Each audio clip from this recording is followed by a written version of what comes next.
Yes, today we're talking about data collection in quantitative research as well as data collection in qualitative research. But then I'm going to start the first part with this, the quantitative research.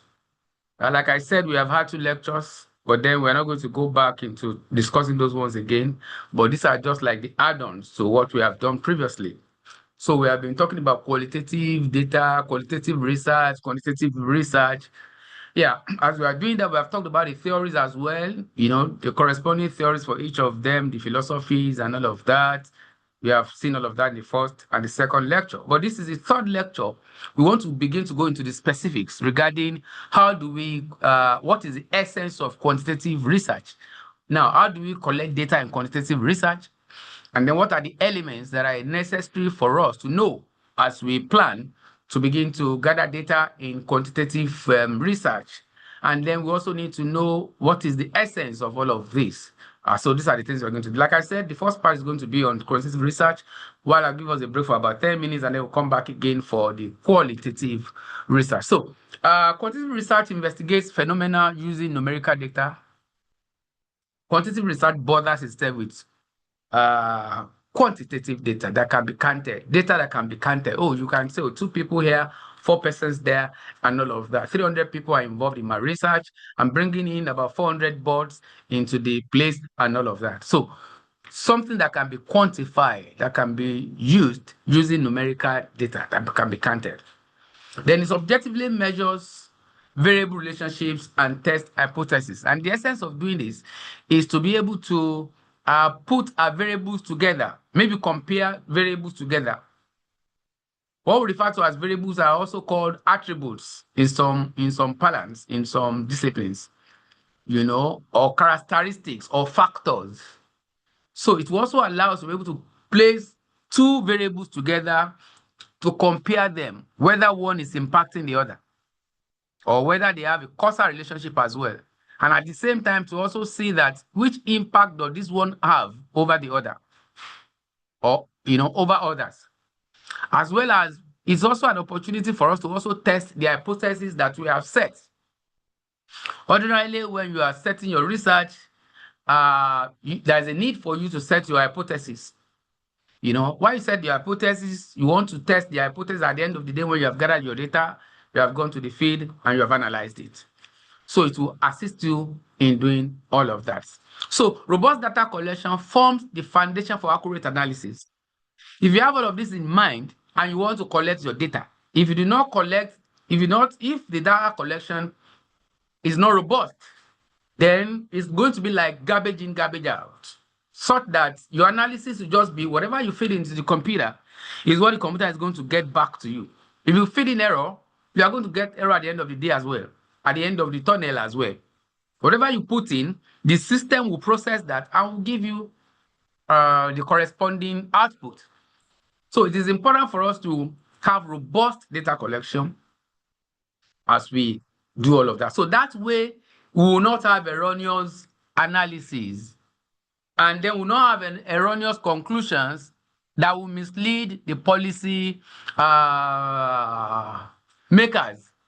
Because the essence of conducting the research is to be able to inform policy. We are going to see it after now. I'm going to show us the essence of all of these things. Why are we collecting data?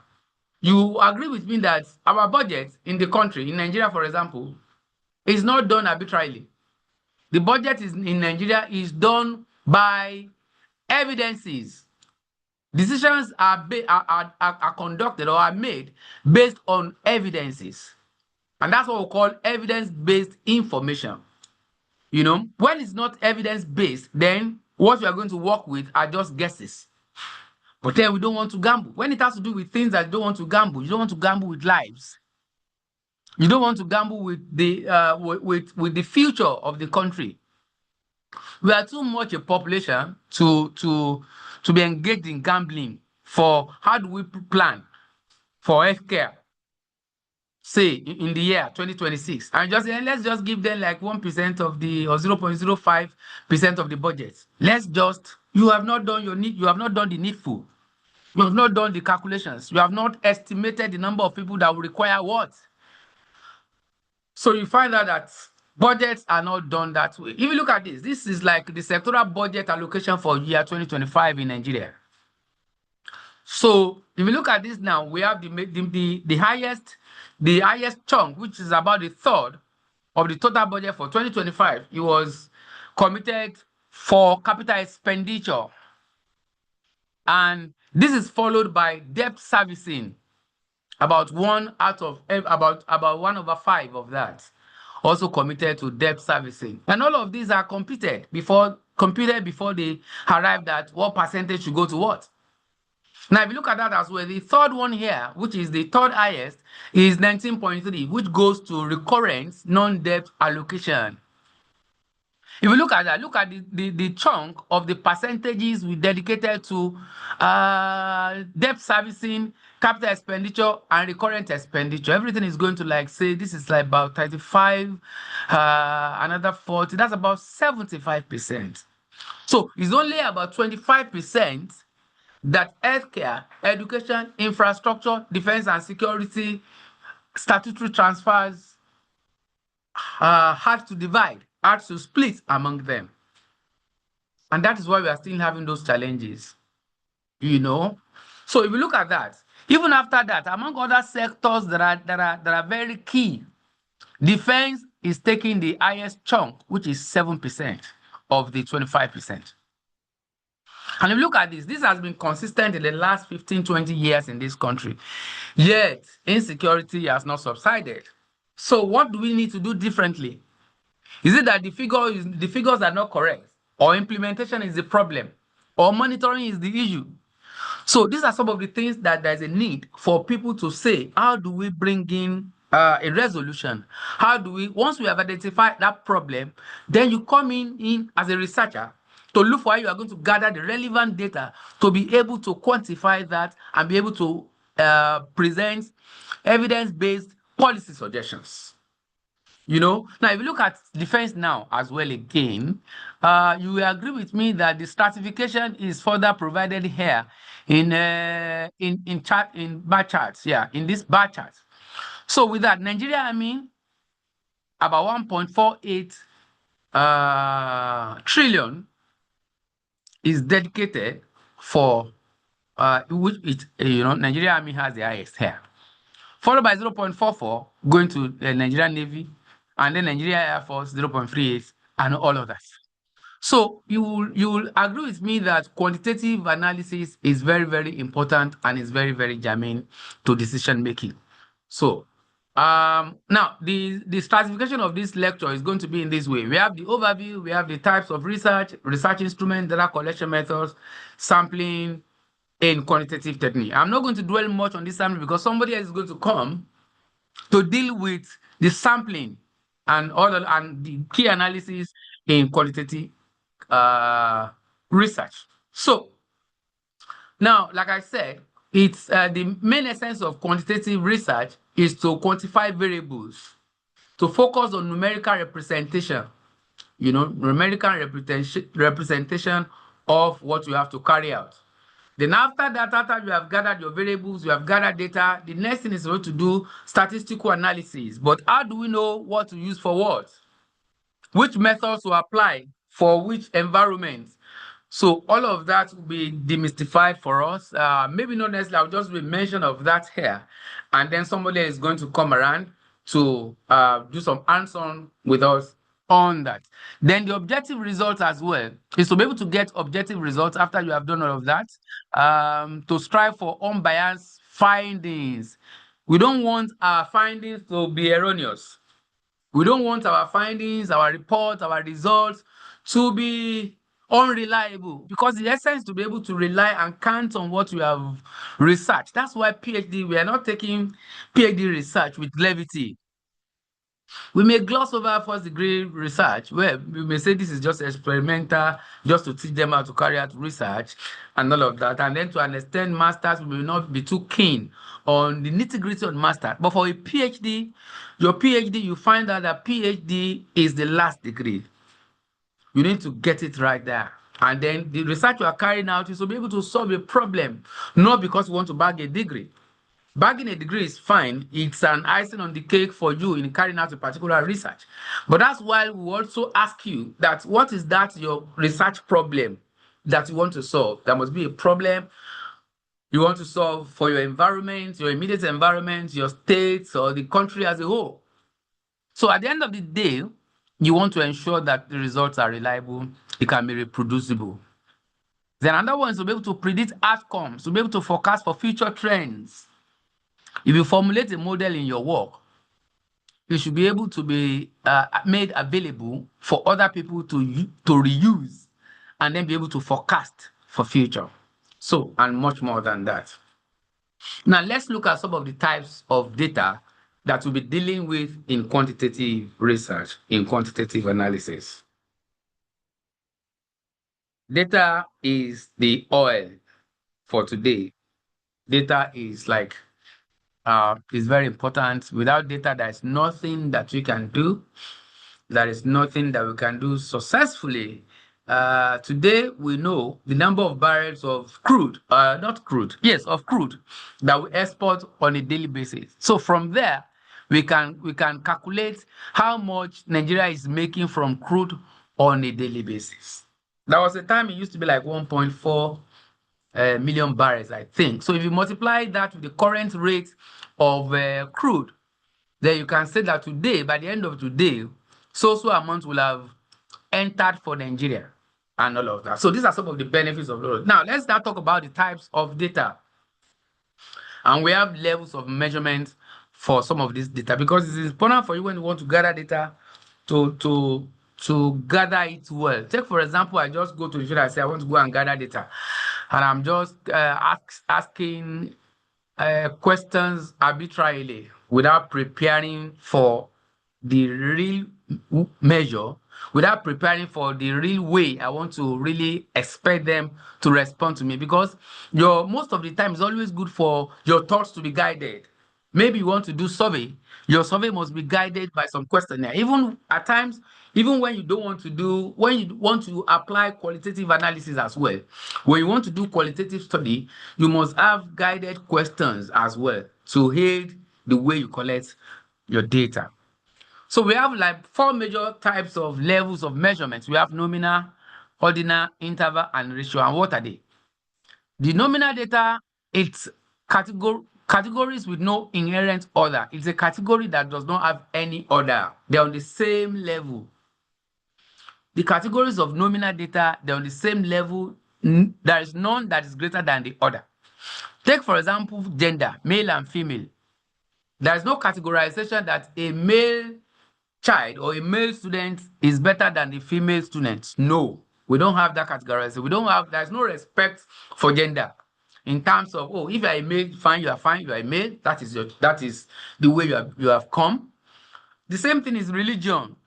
Religion, you don't say Christianity is better than the traditional religion, or Islam is better than Christian religion. No, they are all on the same pedestal. They are all on the same level. And all of these, we call them nominal data. Because the essence of all of this, for you to have the understanding of this, is to be able to know how to feed your analytical package correctly, how to feed it with the right information regarding each of your variables. Because as you are defining the characteristics of each of your variables, you need to inform the analytical package you are using that, oh, this variable is nominal, so that you know how to treat it. It will know how to prepare it. This particular one is ordinal. So that by the time you get to your analysis, using your analytical tools, using your analysis, your methods of analysis, it will not be difficult for the system to understand what you are doing. So another example is nationality. Nationality is also a form of nominal data, nominal measure. So, because you can be a Nigerian, if you're a Nigerian, you are not better than a South African. Somebody who is a United States nationality is not better in any way. So, these are some of the examples of the categorization. And for that, you can use frequency to summarize your data in your statistics. You can also use mode. You can use chi-square and a few other things. In fact, let me tell you, most of the time, the United Nations reports, all the international reports, they usually use frequency counts and percentages, bar charts, pie charts to represent their data. So that may be sufficient for some research. But some researches may require the introduction or the inclusion of inferential statistics. So we are going to get to that. Now, the second level of measurement here, apart from the nominal, is ordinal. Categories with a logical order, but unequal intervals. This one in itself has a logical order, which means one is better than the other, or is greater than the other, or is higher than the other. Take, for example, now that you want to consider rating. You want to rate, okay, when you get to the hospital, they will ask you, can you rate from 5 to 1 or from 10 to 1? The severity of that headache you are complaining about. How was it yesterday? And how is it now? Yesterday was like 10, very high. Then the minimum, which is 1, is very low, extremely low, or none at all. 5 may be moderately low or moderately high. But 10 is extremely terrible. They will ask you to rate it. Oh, but today from 10, I can say it has gone now to like say 4. That's a form of rating. Another one is, which can be categorized as ordinal. It's educational qualification. Highest educational qualification. If you're asked to rate your educational qualification, somebody who has a PhD will be rated better than somebody who has higher, because you want to consider the educational background of your respondents. So you won't say somebody who has a PhD is the same with somebody with primary 6. No. So a PhD will be rated better or higher, let me not say better, higher than somebody who has a master's. Somebody who has a master's as well will be rated higher than somebody who has just first degree. And so on. So it will be graduating that way depending on the hierarchy. Same is when you come to the university, you want to conduct research among lecturers. Lecturers are lecturers, that's fine. But we have categories as well among the lecturers. So these are some of the things. We have the professor. Professor is higher than a reader. It's also higher than a reader is also higher than a senior lecturer. A senior lecturer is also higher than what do we call it? Than the lecturer one, and so on and so forth. So when you want to, after you have captured that particular variable in this particular order, if that is what you want to do, then there are a number of statistical package or not package analysis that you are permitted to use. You can do your mean. Ordinarily, each time you do your mean, you know that there must be a corresponding standard deviation that must go with your mean. You can also do percentile and then use a number of other non-parametric tests to carry out your analysis. We also have, you can also use regression, of course. You can also use regression.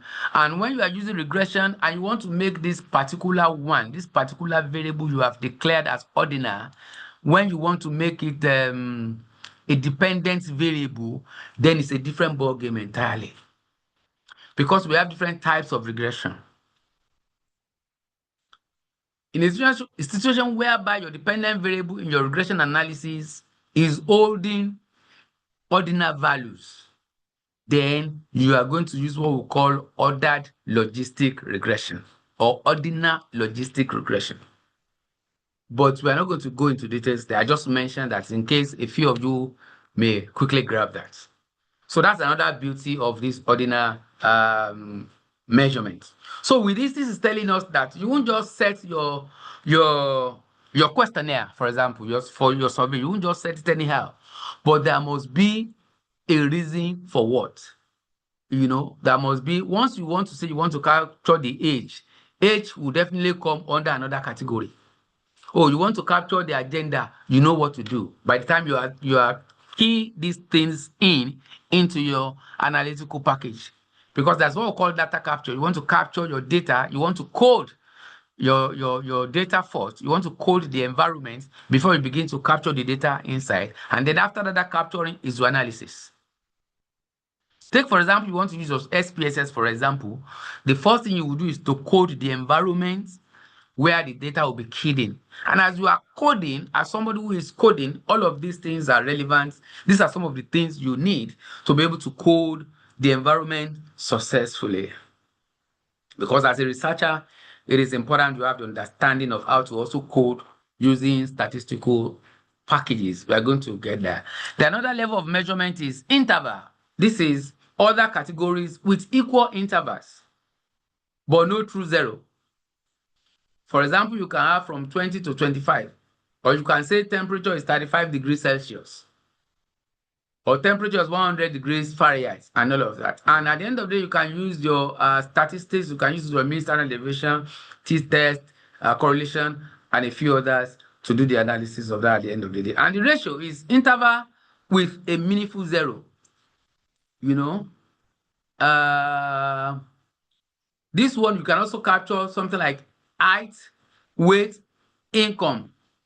Because income, some of the time, people may not be ready or be willing to say that I am earning 2 million naira per month. But by the time you give them the opportunity of categorizing it, say between 1.5 million and 2 million, it will be very easy for them, okay, say, to click on that category and you'll be good to go. So these are some of the things you can also do with this. And then all statistical operations can also be performed on this and a group of other ones. Then we also have, there's also a way by which we also derive one from the other. You can derive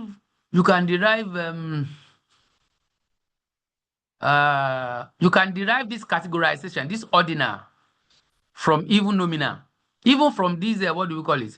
From this income and age, you can derive. What am I saying?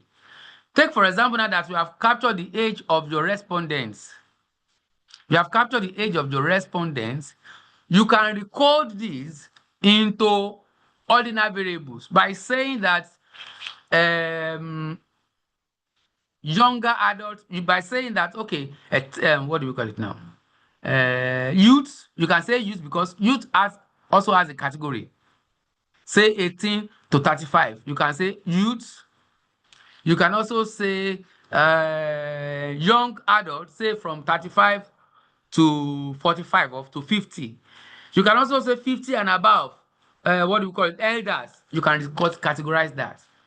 You know, at the same time, let's use income also. You can also recategorize income. Do you know we normally have the low income earners, the high income earners? You know, low income economy and high income economy. By the time you have also captured data for your income, you can categorize into ordinal, such that you can have 2 categories, 3 categories, 2 categories, or much more. All of that is very possible when you are doing your analysis. So let's move on. We also have, okay, so surveys-based and observational instruments. We have a number of ways by which you can use your research instruments. It can be through survey or it can be through observations. So let's see what we have here. Questionnaire, some of the time it's what we use for survey-based instruments. Questionnaire, we can use survey. And the purpose is to collect standard responses from respondents. And type of data that you will find in all of that, here are some of those that we have mentioned previously. We have the ordinal data, the interval, the ratio, and all of that. Then the application areas is into market research, social science, research, education, and even law and all of that, all different types of research. You know, take for example, now we can say, how often do you use mobile banking? You can ask your respondents, how often do they use mobile banking? And you want them to just rate it in how often they use it, whether they use it daily, they use it weekly, and they never used it. So if I may push this to you, which type of data do you think this example is showing here? How do we categorize this? You want to ask a question, put it in the chat box, whether it's going to be daily, weekly, never. Which one is this? Which type of data is this?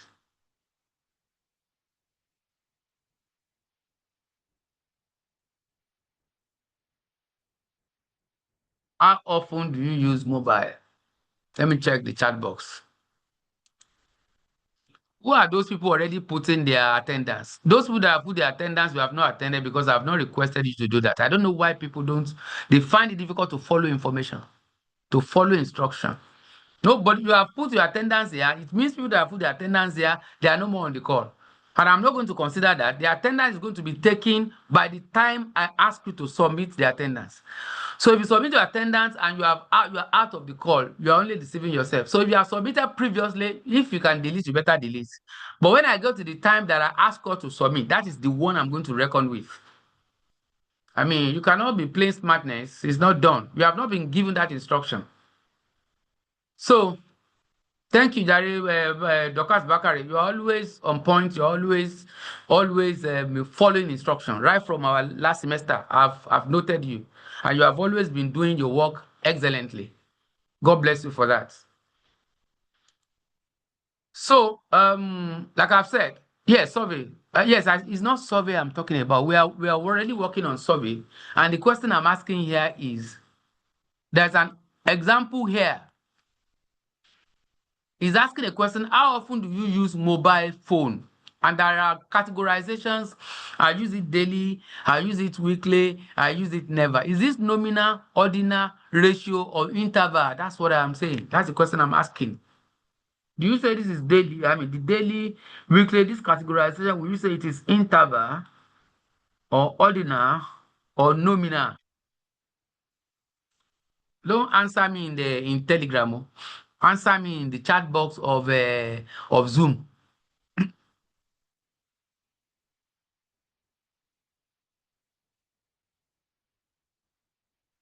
Oh yeah, I'm still waiting for more.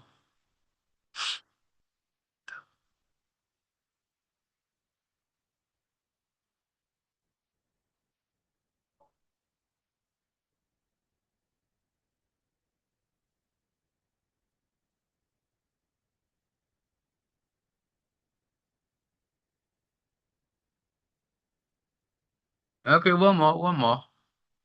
Okay, that's fine. Let me judge the responses by what I have on the screen. Majority have clicked on interval. If you have submitted interval, you are not correct because there is no interval here. If you have submitted ordinal, yes, you are correct. If you have also submitted nominal, you are correct, but nobody has submitted nominal. But okay, somebody mentioned nominal just now. Yes, nominal is more appropriate, but it's also possible to make it ordinal if you want to rate that if they use it daily, they are doing well. It depends on your research. You know, daily you give it more mark than you do that for weekly. Then you also do the same for weekly than you do that for never. Because if they never use it, I will just give them 0.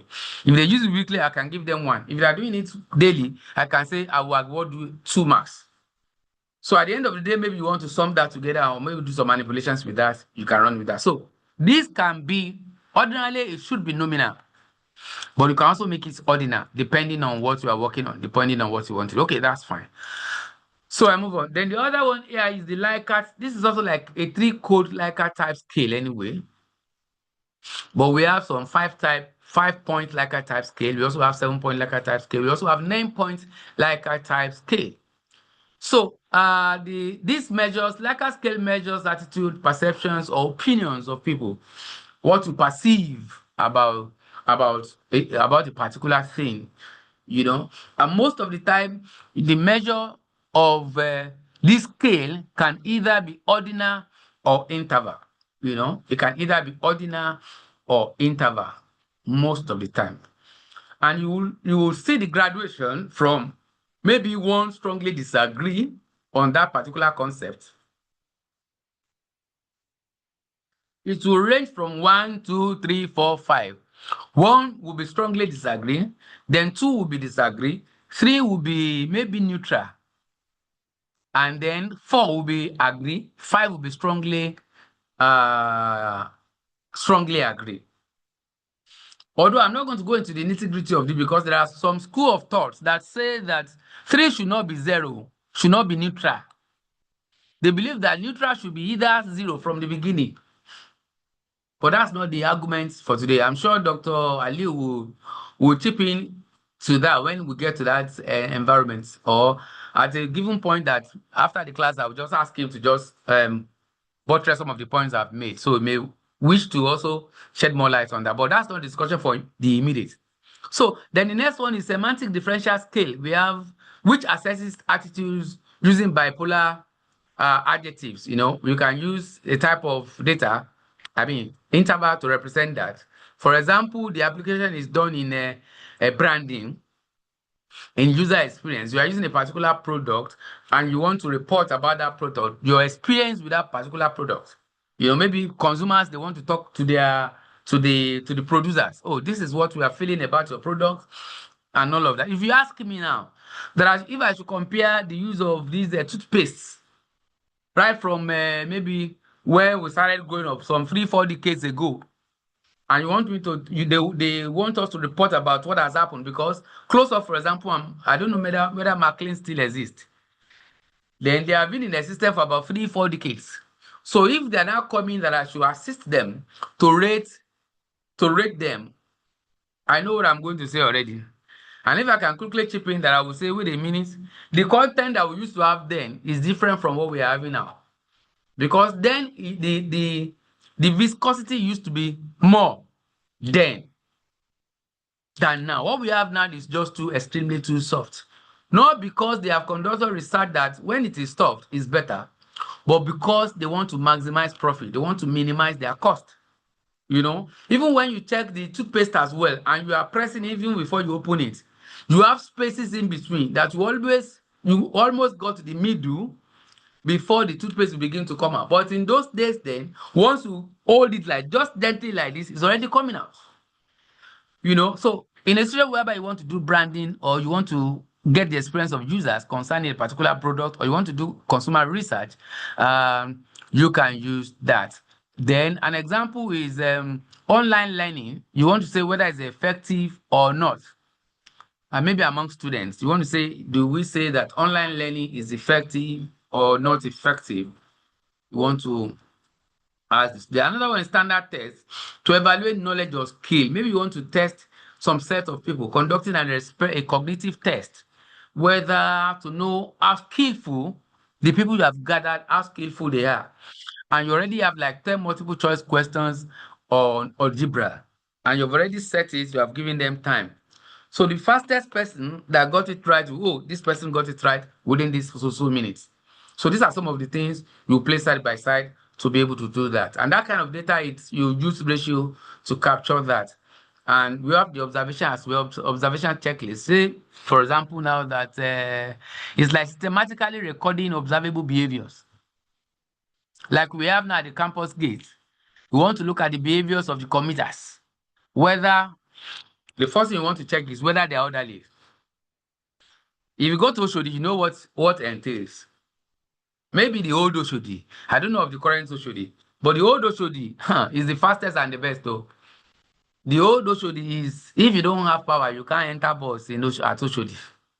And when I went to Ugali some years back, and then we got there, come and see the way they were so orderly. Nobody was jumping the queue. Nobody was rushing, I want to be the first person.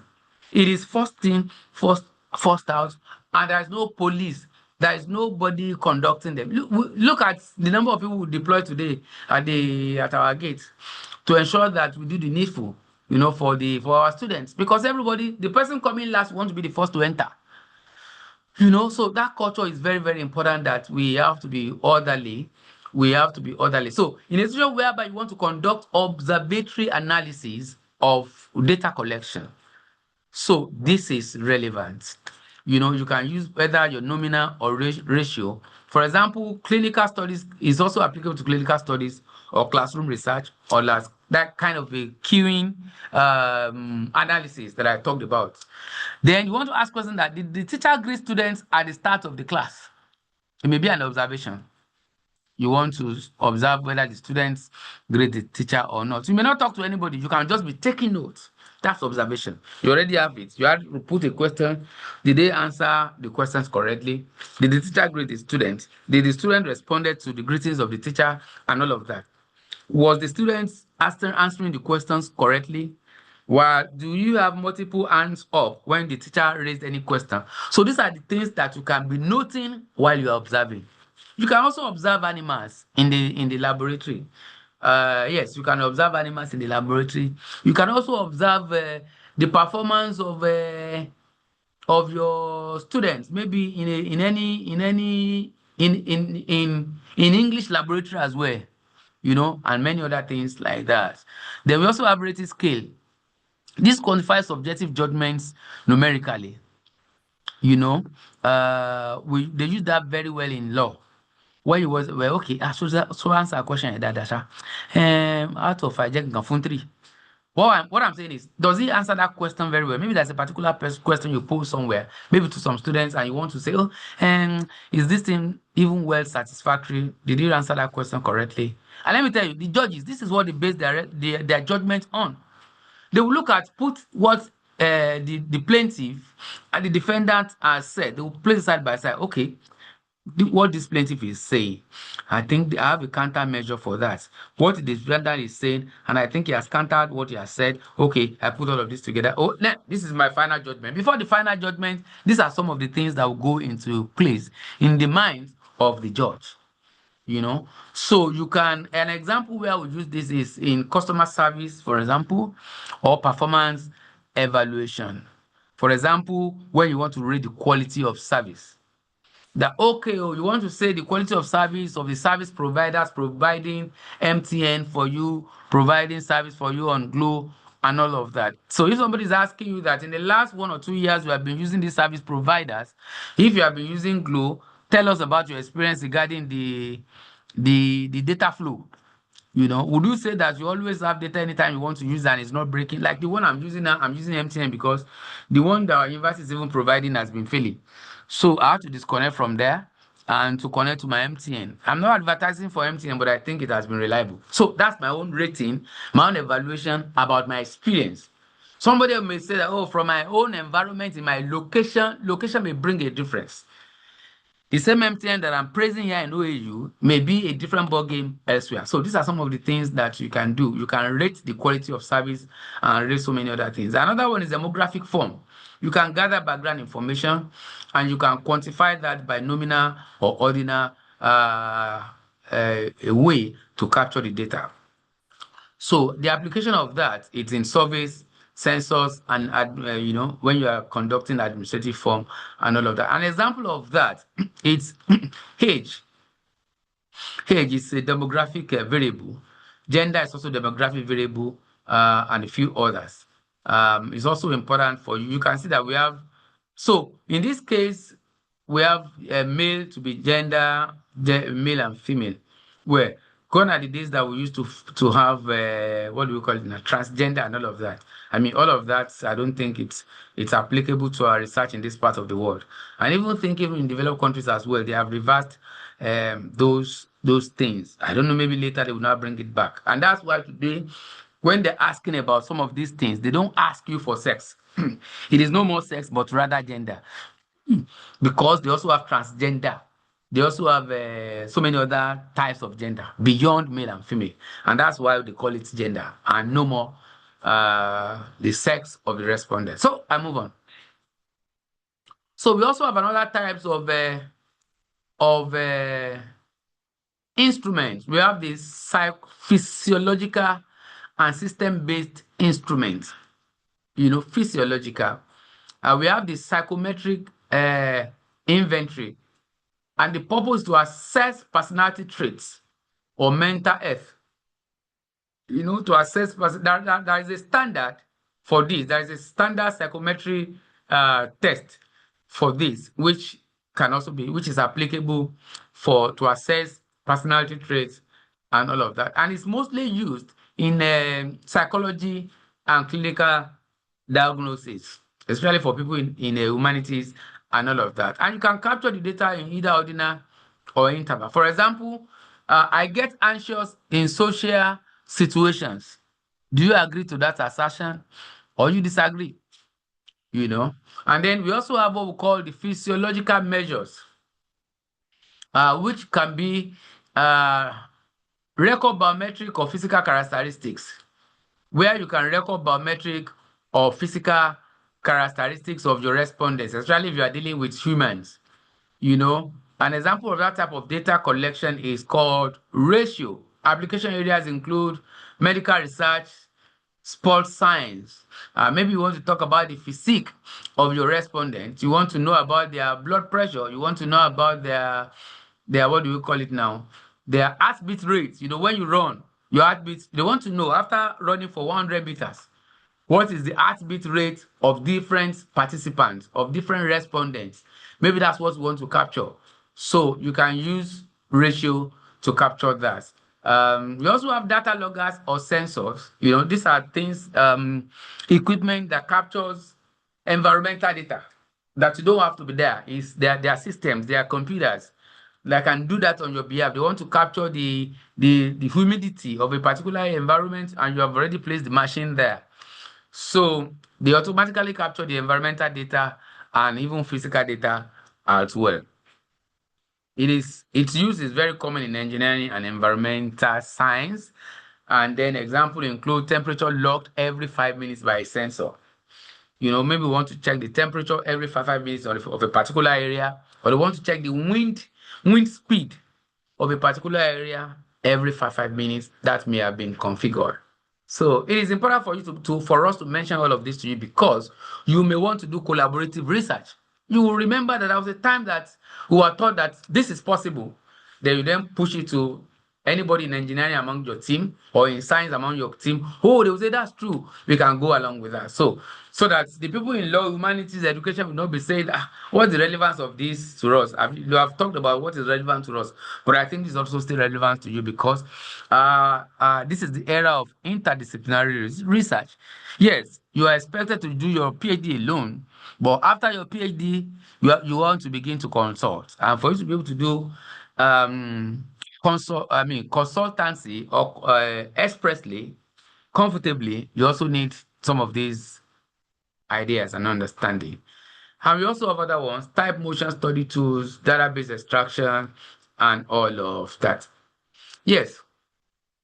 Data collection methods, like I said, includes surveys. We have described surveys that gather data through questionnaire and interviews. Then let me also tell you that tools that we use today, we use tools beyond paper questionnaire these days.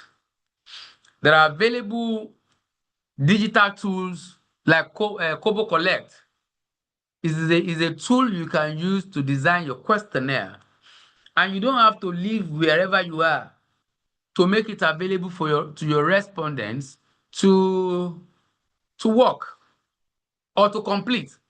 You can be here and distribute through email to your respondents. If you have your respondents on the internet, you can distribute it, send it to their email, and they can complete it there. And it will come back to meet you on your server. You can download your data on your computer and begin to analyze. So that way, you save a lot of cost. You save yourself from a lot of hassles. That you have given a questionnaire to somebody in an office, and you go back again the following week and say, where is this questionnaire? I can't find it again. The moment the person has it in his email, he can always go back and search it in his email and complete the questionnaire if he has not previously completed it. So there are a number of benefits regarding that. And then two, you don't have to begin to be asking people that will key in the data again to come and key in for you, because each of the respondents, they have keyed in the data. All you just need to do is to probably do data cleaning, and you'll be good to go. SurveyMonkey is also available, I think, for free to an extent. Kobo Collect is also available for free to an extent, but some of these tools are paid tools that you may have to pay a token to be able to use them successfully. Another type of data collection is by experiment, where you manipulate variables to determine cause and effect. Take, for example, that you have a particular variable, you have collected data about a particular variable, you have also collected data about another variable, and you want to place them side by side to see which one is affecting the other. There's also what we call control and experimental groups. You want to see that you have like maybe 3 groups of respondents or 2 groups of respondents. We also call them experiments that you want to conduct your research on. You want to see the effect of a particular treatment on them. Take, for example, that the respondents you allow to use the internet for their research. Maybe you have 50 groups that you have put in a place, you lock them up, you provide an internet connection, and you ask them to conduct a research in 4 hours. There's another group, you lock them in another room, in another laboratory, no internet, no nothing. They cannot talk to anybody. They just do whatever they know from their head. So at the end of the day, you want to place side by side the effect of internet availability or the effect of conducting research using available tools you are provided on the computer on the internet. So by the time you have that group, you compare the output of that group with the output of those that do not have access to all those facilities you have provided. That is what we are talking about. That's a kind of experiment. You have a control group that are not using the treatment. You have another group that is using the treatment. So by the time you place them side by side, what you are doing is a kind of experiment. From there, you can see the effect of that treatment on the respondents. So all of that is also possible. Don't think when I say experiment, don't think only laboratory experiment alone. No. It could be that you want to conduct a research in law and you have 2 or 3 groups. A particular group, you might provide information for them regarding what you want them to do. Another group, you may not provide information and you want them to just do everything from their head. So all of these things are, it depends on the kind of research you want to carry out. It depends on how you want to do that. That's why we want you to see different areas by which experiments can be carried out. Surveys can be collected. Data can be collected. Another one is observational studies. Like I said, you just stay there and observe and watch and take your records. Some of this time you see students from estate management, you see them on the road. They carry their measure, they are measuring something, and there's something that'll be, I don't know the name of that device. They'll just be using it, rolling it on the ground, and it's already calculating the distance that they have covered. Some will just stay by the roadside and they are taking records. Do you know where records of what they are taking? Maybe they are taking records of odd number vehicles passing by a given period. Or they are taking number or taking account or taking records of the type of vehicles passing through that particular place at a given point in time. Whether lorries, big lorries, or small vehicles. It could be that's what they are doing. So you can do all of that. That's the kind of research you want to carry out. You can do that by observationary method. You can start at campus or 7Ks and look at the commuters coming in, going out. What is the percentage of students to the percentage of workers that are passing through that environment? So that way you can decide. You can inform policy based on that. Another way of collecting your data is secondary data collection. This one utilizes data sets already existing somewhere, which you can just harvest, go there and download and use. You can just go there, you download that particular data, and you analyze your work. Some of those sources include government databases and research publications. We have the World Bank Development Indicators, WDI. They have information about different countries, including Nigeria. So if your research is to conduct research about a particular thing, maybe you want to use the GDP, not just GDP. There are relevant indicators for different things you want to carry out, different research you want to carry out. So it is you that will decide, these are the indicators that will be relevant for this particular research I want to carry out.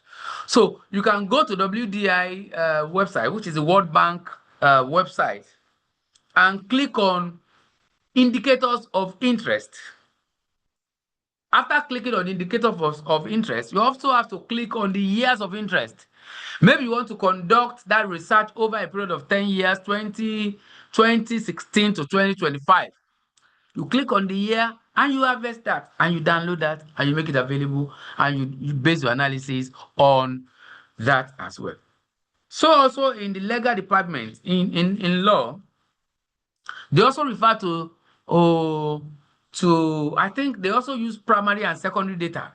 And I think some of the time they believe that their primary data at times could be case law reports, legal commentaries and all of that, court records available in Acada, litigations, government gazettes, and all of that. Some of those things can be retrieved from existing documents. So secondary documents are collected from existing documents that are already there, that you can just go and pick and retrieve from documents and all of that. So assess data reliability and accuracy. So this is important that as you do all of that, ensure that as you harvest those secondary data, you do them reliably in terms of, even by the time you get to analyzing your work, you have to treat and clean the data before you. So we are still going together and we'll see a few things. Now, questionnaire would normally involve a structured surveys collecting quantitative data. The essence of questionnaire is to have structured questions, which is referred to as questionnaire, when you put everything together, and the essence will be able to have quantitative data. It is used to measure attitudes, behaviors across population. An example include customer satisfaction through a 7-point Likert scale with a given number of respondents. Could be 1,000, could be 500, could be 300, depending on what calculation you have to. Because ordinarily, we were going to say that you are supposed to know the data that is representative of your population. That cannot be done arbitrarily. That cannot be taken from your head. It has to be calculated. So strengths and weaknesses of questionnaire. Efficient with large samples, limited depth, and possible bias. The quantitative analysis, is useful when you have data available to you in large quantities. The larger, the more the merrier. The larger the data, the more reliable the output. But most of the time we are constrained with a number of difficulties, with a number of constraints. Finance, time, and all of that, and you can't take sample of all the population. Because when you're taking the sample of the total population, there is no more sampling. There is the entire population you want to trace. But you cannot do that. Maybe you want to conduct research on Nigerians. You can't go talk to 230 million people in Nigeria. No. You only need to take a sample that will be representative of Nigerians. Then most of the time, quantitative analysis is limited in depth. And there is a possibility of bias. Is limited in depth. Quantitative most of the time will talk about bothers itself about the breadth, not about depth. But we are going to see another one when we get to the qualitative. Some of the limitations of this qualitative analysis will take the limitations up and will fill the gap. And that is why, if I have my way, I will preach to you, I will convince you that the limitation of this quantitative can be covered in qualitative. And that is why we believe that triangulation is the best research method, a mixed method, such that you can bring in both your quantitative to an extent. After you have done that, the gaps that will not cover, the qualitative will cover that. And you can bring the same thing together when you are presenting your work. Yes, it's more reliable, it's more robust, but a little more demanding and more expensive. But if you can go all out to get that done, why not? So I move on. So understanding sample size. These I'm not going to dwell too much on it. I'll just mention 1 or 2 slides, and then I will leave it for somebody else who's going to do the nitty-gritty with this. So, like I said, sample size are not just taken arbitrarily. There is a minimum respondent that is needed for a particular research to be able to say that, oh, this research is valid. Somebody was going to conduct the research and he was already said, I want to use factor analysis and I want to collect 150 or 100 respondents. I said that will not fit, because one of the determinants or one of the requirements for you to using factor analysis is that you must have a minimum of 200 respondents. That's the minimum. So what I'm saying in essence is you won't just say, I want to go to the field, I want to collect data, let me just go with a 50 or 100. No, there are ways, there are approaches to get all of this done. So larger samples improve accuracy but increase cost, like I said. So some key factors, it's population. You need to know what your population is. When we say population, is not just the total population of Nigeria. It's not just the total population of the states you want to conduct research, but rather the total population of your subject. If what you want to do is to conduct research on people that are based in a central local government, then the total population of the people that are based in that particular local government are referred to as the population. Not the entire population in a central local government, not the head count of the people residing in a central local government that are referred to as the population. No. But the entire number of the obese people living in that area are referred to as the population. Then it is from there you are going to get your sample, because you cannot reach every one of them. You have to get a proportion of that for a sample of representing your population. We are still going to see a few things on that as we go. And as you do that, as you carry out your research, that's what we call the margin of error. There are margins of errors that are allowed or allowable. Most of the time in social science research and humanities, law, and all of that, 5% is permitted. 5% margin of error is allowable. They can allow you to say, okay, 5% is fine, so you work with 5%. Meaning that the confidence interval, the corresponding confidence interval will be 95%. Which means, excuse me,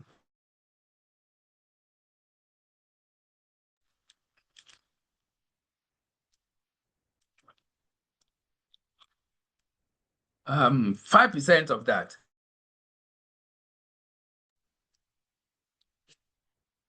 So, which means if your result at the end of the day, you can say you have a yes for 95 out of 100, you are good to go.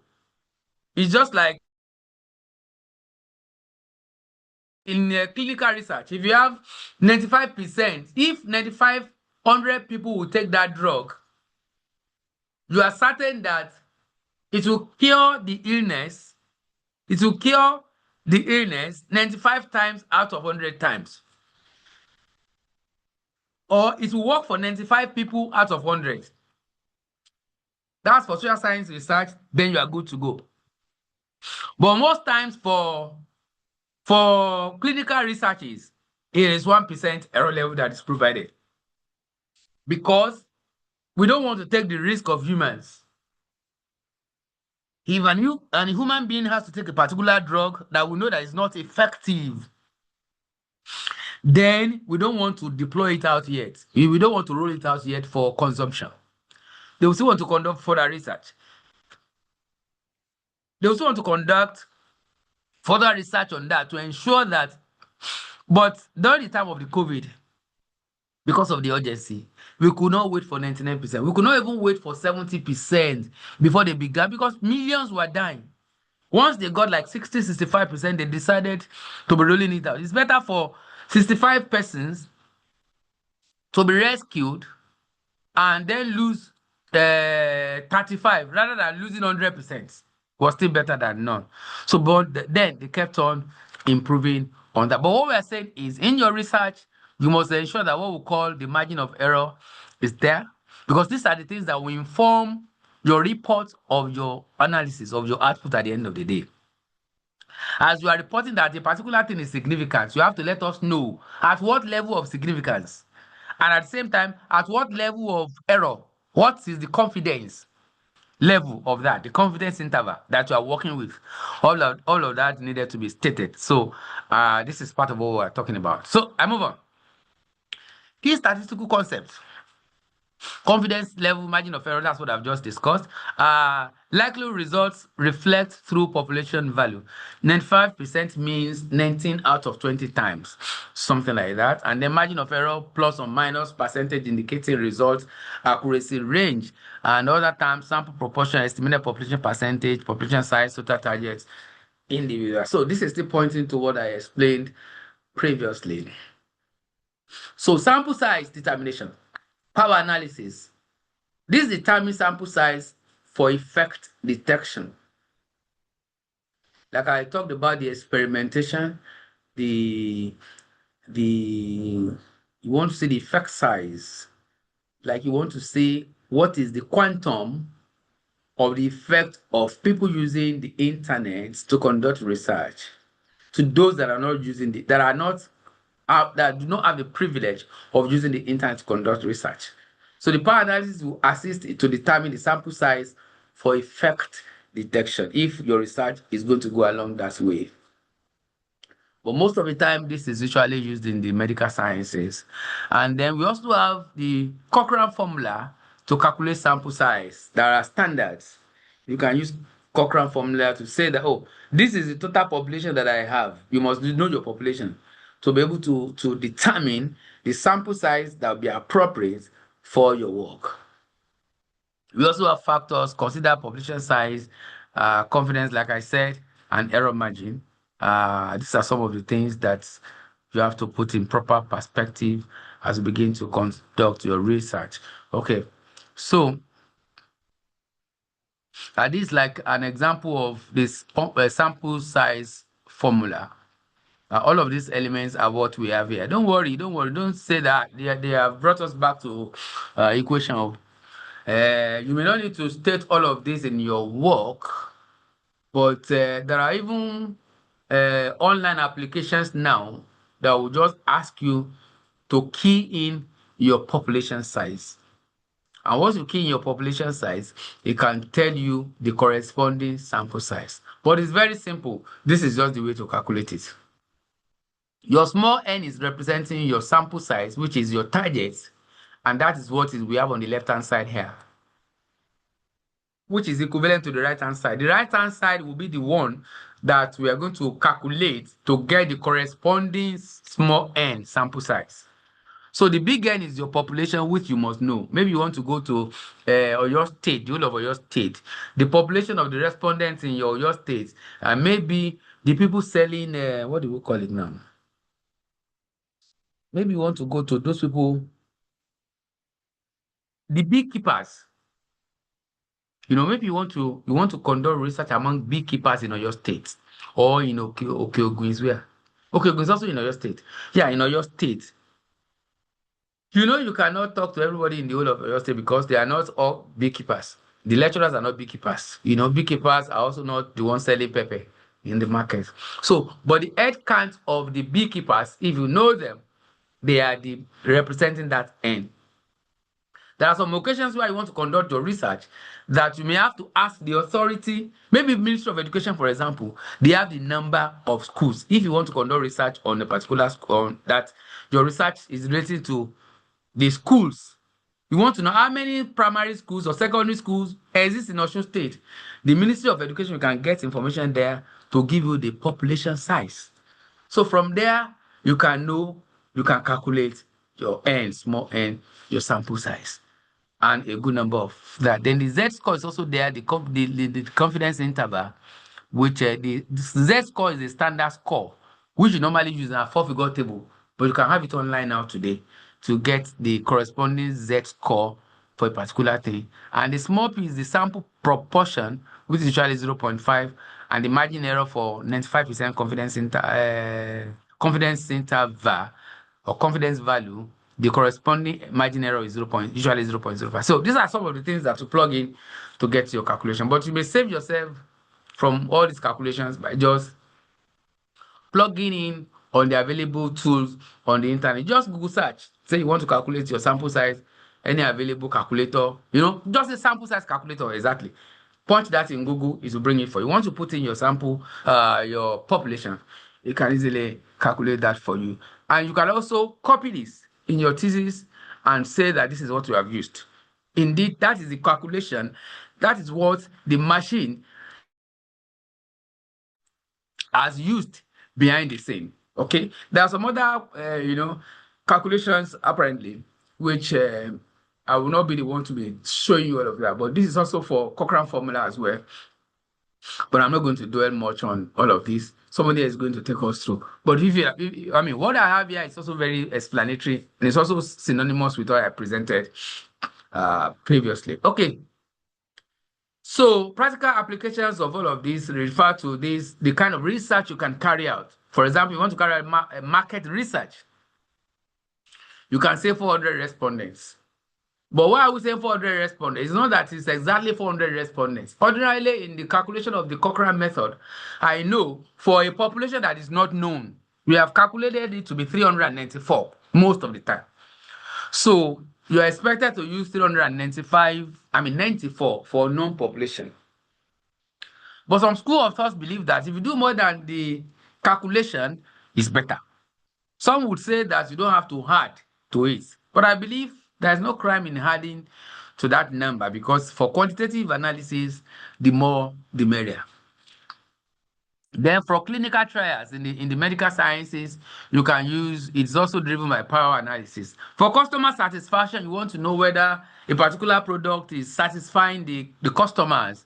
You won't just talk to 1, 2, 3, 5, 10 customers alone. You want as much as over 1,000 to 100,000 customers to rate that particular thing. You find out that some of the time, we don't do this in this part of the world because we don't know that rating is a form of research that we can also be conducting. We don't do it in this part of the world, And these are some other ideas of research that we can begin to do here. People can go online to go and harvest ratings. When I was doing my master's, I used a primary data that was already captured by research. We call it by the University of Minnesota. They have a 1 million data set of movie lens, of movie data set. People that have watched movies, different movies, horror movies, action movies, love movies, and all of that. So they have 1 million of that, 10,000 of that, and I think 10 million votes as well, up to 10 million votes. They have that data set collected from different people.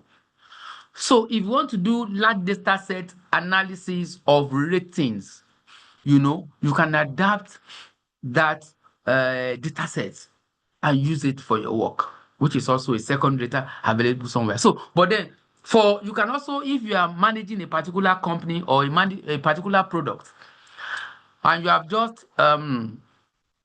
are just beginning to sell a product, maybe in the last 2, 3, 4, 5 years to the customers, and you want to know how the customers are feeling about that product. So all you need to do is to conduct research among the users of those products. Anytime I want to buy anything online, maybe a particular product, maybe a phone, that's what we should be doing. You want to buy a Samsung phone. You want to check how people have rated these phones. What is their experiences? Somebody, my daughter is using a kind of iPhone. I don't know the iPhone 7. I don't know the number now readily. And she said that it's waterproof. And she dropped it inside. Was it that I think it was the brother that said that since the junior brother, since you said it's waterproof, you dropped it inside water to check whether it's going to really be waterproof indeed. Lo and behold, they brought out the phone and the phone went off. Immediately, she has to quickly switch it off. I mean, it was already off. Clean it and put it somewhere in a low temperature environment, and the thing came back. And I said that they said it's waterproof. Does not mean that you should put it inside water. If you are beaten by rain or something, yes, maybe you may be able to sustain that. That's what they mean. Not that you dip it inside water. So if you now want to, because of the information she gathered, that particular phone is waterproof, because she has seen that online, she now follow that. Now, if she's now asked to rate that phone by herself, based on that experience, it's going to be a different ballgame entirely. So by the time another person gets there to see the data, I'll say, okay, they claim that this thing is waterproof. No, this is not correct. This is my own experience. So people can learn from all of this. Even customers can learn from ratings. Producers can also do the same, but if and only if you have done it correctly, you have done it as expected. If you look at this number, between 1,068 to 200,000 is recommended for customer satisfaction, and then for political polling, it is recommended for 1,000 to 1,500 and all of that. And then academic research like our own here, it can be discipline specific.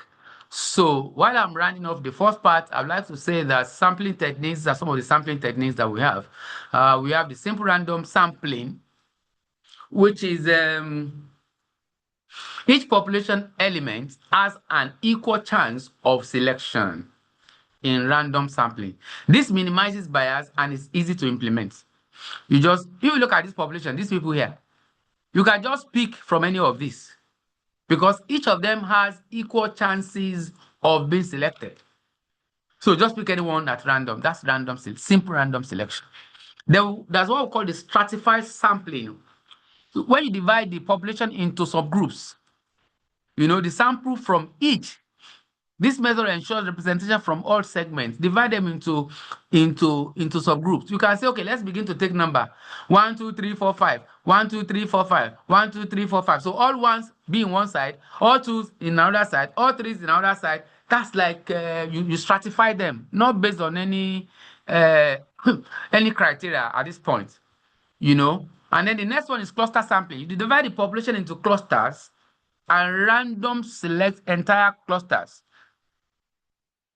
This may be as a result of anything, maybe a kind of relationship or a kind of, what do we call it? Attributes that are related. Okay, maybe the whites should, if you are yellow, be on one side. If you are black, be on one side. If you are brown, on one side, and all of that. That's what we call like cluster sampling. And then the other one is systematic sampling. To select every element from a list, just like I've mentioned 1, 2, 3, 4, 5, 1, 2, 3, 4, 5, you now pick the fifth one. This method is simple and efficient, but beware of periodicity bias. Bias cannot be, can in any of these, there can also be bias, but there are ways to fix any form of biases. We are still going to say that maybe not necessarily today, but by the time the person will be doing more justice on this, will be handling that. So lastly, sampling techniques, we also have non-probability sampling. We have the convenience sampling, which has to do with just taking samples within your environment that is available to you. How many people are ready? You only talk to people that are ready, not that you're going to look for those respondents in Ugbo. No, just talk to people that are ready within your environment. We call that convenience sampling. Although it also has its own risk because you may not be talking to the people that are relevant to your research. So we have what we call quota sampling. Select participants to match specific population proportions. It ensures representation of key characteristics. When you select participants from a specific population or proportion, that's what we refer to as a quota sampling. Then we also have the snowball, which is one participant will refer to the next. Maybe you are looking for people that are into Yahoo. Let me use that. Do you know those guys, they know one another? You will not say Yahoo. You will not if you call them Yahoo, they won't listen to you. Or let's say those people that are doing gig jobs or online jobs, for example. Maybe you want to conduct research with people that are doing online jobs. So somebody is saying his or her battery is almost flat and he wants to write attendance. That attendance will not be taken because you know this date, this time in the last 1 week you have been notified. So these are set of people that just want to come in, take the attendance and go away. So no attendance yet. I'm not taking that yet. I'll take it at my own time. So when I'm talking about snowball sampling, maybe you want to talk to widows in a particular area in Ile-Ife, and you can't know all the widows. But most of the time, widows, they know each other. They know themselves. Because some of the time, they usually have association. You may wish to go to their association, that's fine. But maybe you don't have the opportunity of going to where they are meeting. Maybe they're not meeting that particular day. But you want to use snowballing sampling. Once you know one widow, the next widow will tell you, yes, lọ sílé ọ̀kan yẹn, the third house, you see another widow there. Once you are done with that, madam, ṣe tún mọ widow mi, ìyá lágbájá ló ní kí n wá, there's another one at the next street, go to house 5. That's the kind of what we refer to as a snowballing or snowball sampling. The other one is purposive sampling. Select participants based on specific criteria. You already have some criteria in mind. That as I'm going to the field, I'm only going to talk to students in Obafemi University that are using AI for their research. That's the criteria. I'm only going to talk to students that have personal mobile phones or personal computers. Or I'm only going to be purposive about students that are using, let's say, Samsung phones. So that one is purposive. You already have it in mind. You've already set your criteria and a few other things. So validity and reliability are some of the things that would say that the data you have gathered, it is reliable. Now, when you're talking about validity, it's a measure that of what you intend to measure.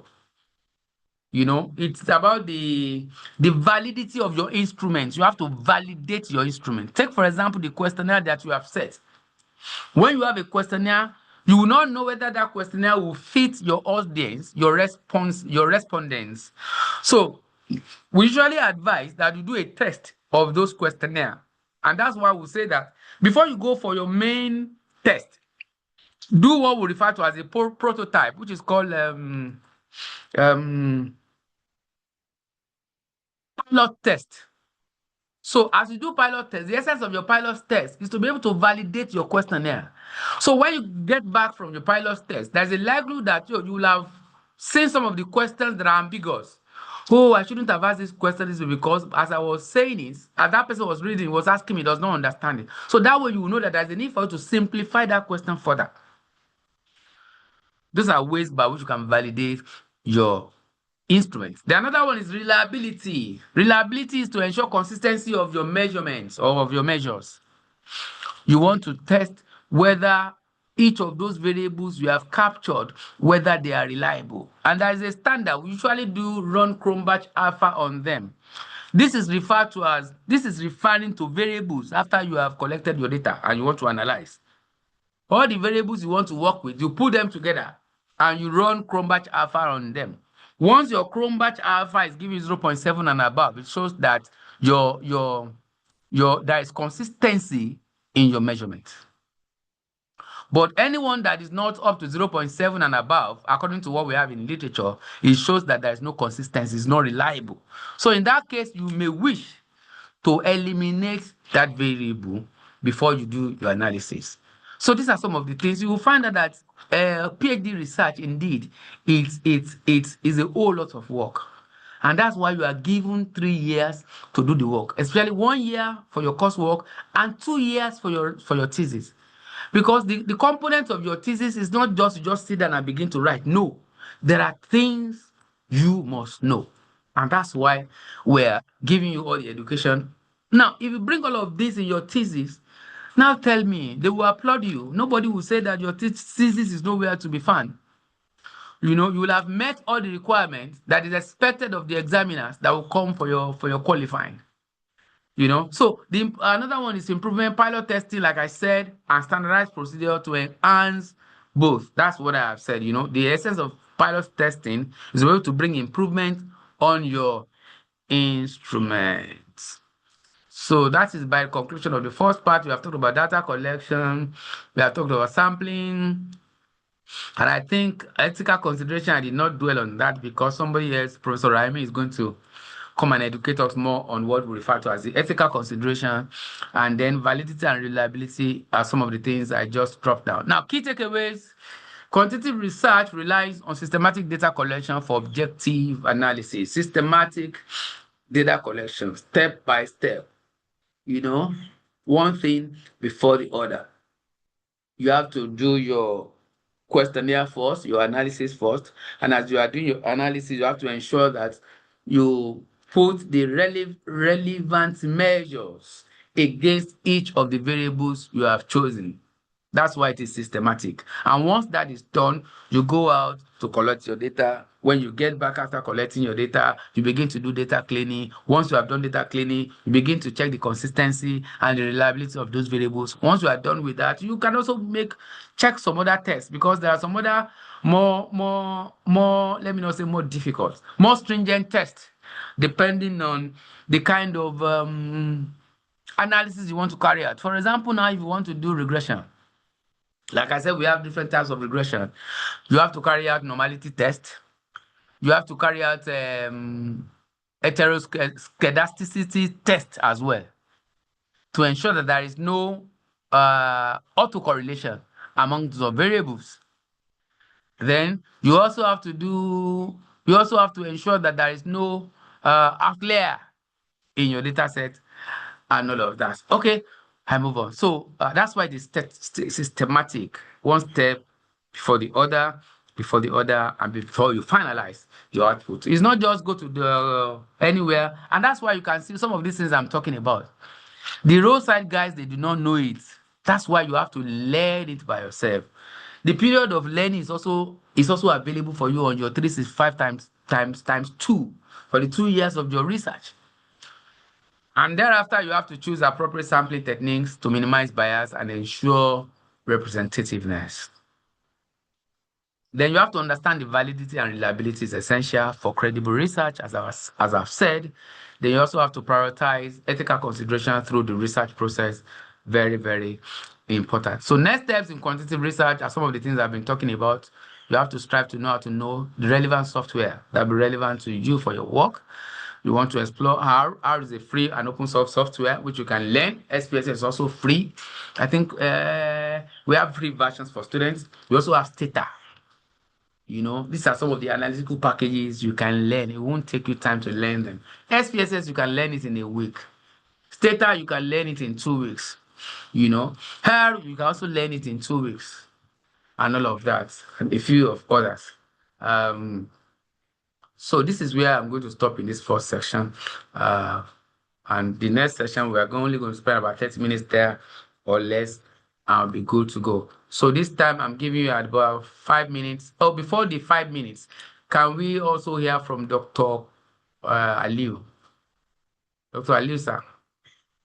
And if you have questions, we can be putting them in the chat box now. And I'll also allow you to, 1 or 2 persons to also respond to speak to their question as well while we're doing that.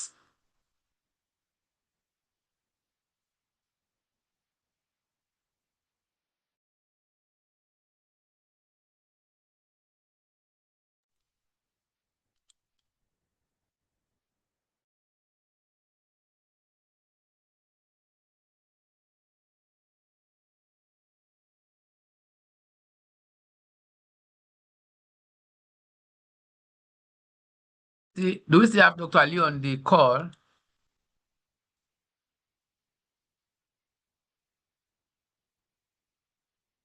Okay. Oh, maybe it's no more here. Okay. Maybe he has gone for other duties. Okay, that's fine. So let me welcome your question. 1 or 2. Somebody is saying here that Aderonke Makinde is giving us information that waterproof phones or gadgets have a specific time they can stay in water.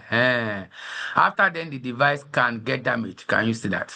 So somebody is saying, Olatunji Fadesayo, please, sir, my battery is almost flat. I may be out of class anytime soon. Tunji Fadesayo, she's putting, this is not acceptable, like I've said. You have not attended the class because it was not an impromptu class. It was a class that was designed. You are not just getting to know now.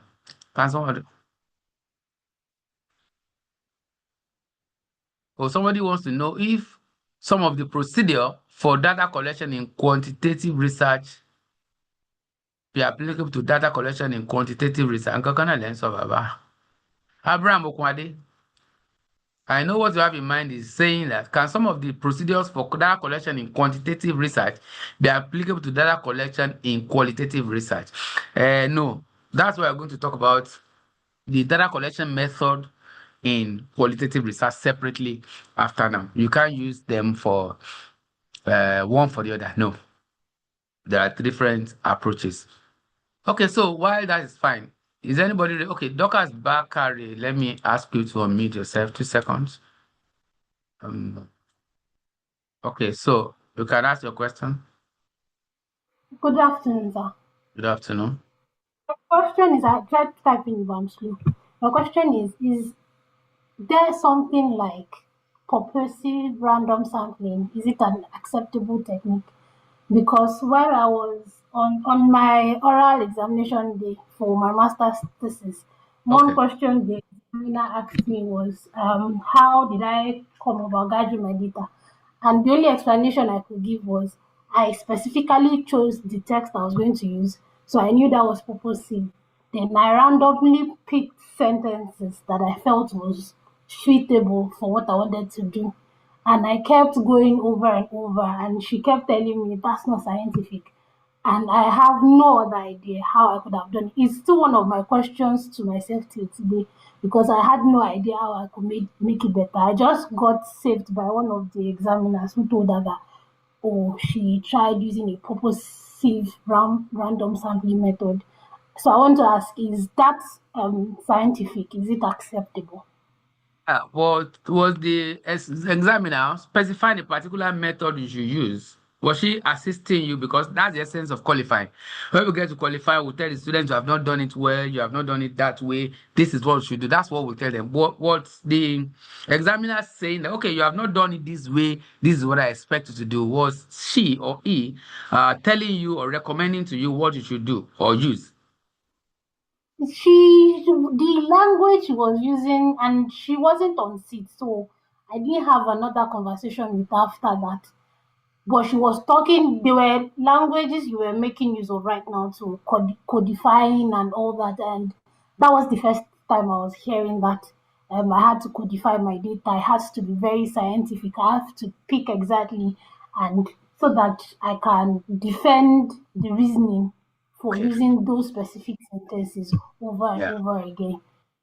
Well, I'm sure from what we have discussed, you will have seen that because ordinarily, of a truth, anytime you are choosing any method, you have to justify the reason for the choice of that method. And that's why some of these things I've been talking about will equip you to be able to know this is why I want to use this. You should be able to say that you should be able to know which method will fit your kind of research better. Take, for example, I've talked about random sampling. If random sampling, it's what you want to use, why not? If that is what will satisfy your research, then use random sampling. If purposive sampling, let me give you an example of where we have used purposive sampling for one of the researches I was involved in a project. Because we also plan to build screen house. We call them screen house in agriculture. I was working with people in agric. We had in mind to build screen houses. For screen house is a place where you have something like tarpaulin, although it's not tarpaulin, it's like cellophane, white cellophane that will cover that particular house. Such that there will not be pests coming in, there will not be external rainfall, there will not be air coming in to condition that plant. So we have the mind to give the schools we want to select those equipment. So, and that we don't want a situation whereby after giving them that and they have planted their crops, and any what do we call it? Any X-Men would just bring their cows to come and chew and eat up all the vegetables we have planted in that place. We didn't want that to happen. So we are purposive regarding the selection of the school that we will only select schools that have gates and fence around their school. That was the first criteria. It was multi-stage sampling that we used. So we have already followed a number of stages. And now one of the things that we also said was it's going to be purposive depending on the school that will meet the set criteria that we have. And that is what we did. And we succeeded. So that is the way to get that done. Does that satisfy your question? I think my question is there anything like a random purposive sampling method? You can call them together when you have used the two. When you have used, yes, you can be Yes, that's also possible. You can choose your samples. You might have some criteria, set of criteria. You are purposive about that. But as you are doing that as well, you still have a good number of them that fit that criteria. Then in that case, if you are just picking it anyhow, I mean, if you are just picking it one after the other, that's not random. For you to justify the choice of those schools, despite the fact that you have seen that you have about 300 of those schools with fences, from my example, that have fence and gates, you have 300 of them, but you don't need 300. You only need like 5 or 10. In that case, you have to do random sampling. That way, it means each of those schools have equal chance of being sampled. Then you can marry that together and say, this is what we have done. Do you get that? Okay, sir. Yes.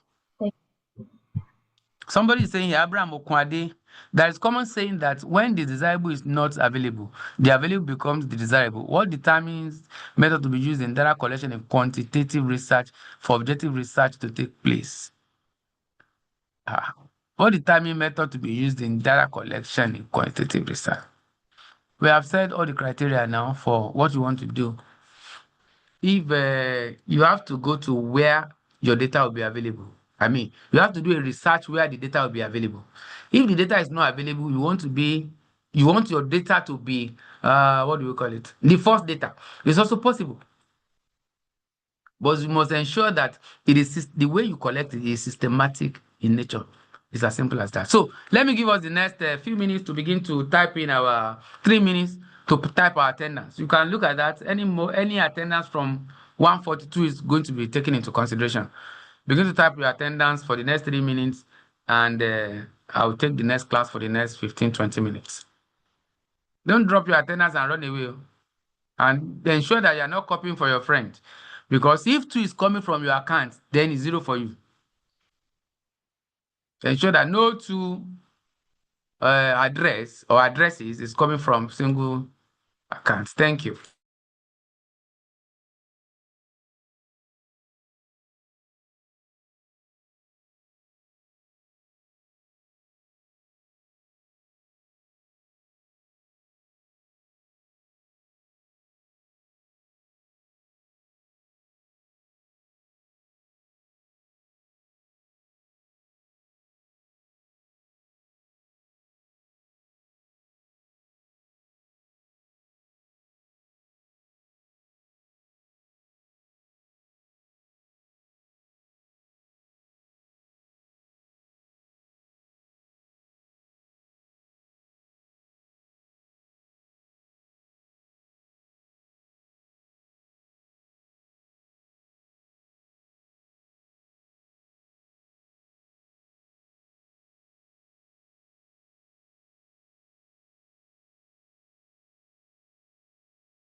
So I think by now we should be done. Okay, so data collection and sampling in qualitative research, just like we have talked about the quantitative research. This is also very simple. Um, who is this person putting his attendance on I don't know why it's difficult for people. Jibowolu Watoyin. Because at the end of the day, they will come with argument that I was there, I registered my account, I registered my attendance. That will not be, I won't argue with anybody. We will just do the needful. I'm telling you, like I said, what we have done last semester, we have treated you like babies. But this time around, we would work with you like we have done the needful for you in the first semester. So to understand simple instruction this time around. So I move on. What to expect? This presentation explores qualitative research methods focusing on data collection and sampling. So I have to be able to gain insights to optimize qualitative research approach effectively. Why data collection is to be able to make informed decisions, like I've said in the previous one, is the same thing. They both have same goals. They both have same goal. To provide evidence needed to make strategic decisions about any particular thing. Then it is also important that as you do your data collection, you want to measure performance, or data allows for performance tracking against goals or benchmark. The essence is you want to see what is on the field. You want to see what is operational. I mean, what is in operation rather than what people are saying. People may be saying a particular thing that may not be what is happening in the real sense. People may be faking the difficulty in getting buses or in getting committing within OAU and saying that our queue is getting to Mayfair from campus gates. It may not be true. But what is the real evidence? What is the real picture of the thing? I mean, this is what data collection will do for you. Then you also want to identify trends and patterns. You want to see what are the trends available within this particular data set. Is it that when it's going up now, when it's getting to the evening, it will come down? When it's getting to the morning again, it's going up? You want to formulate the pattern. You want to be able to ascertain what pattern or trend do we have in a particular thing. And that way, when you collect data over time, you'll be able to predict when you have subjected it to test. To be able to allow you to reveal trends of even behaviors as well as abnormalities or anomalies.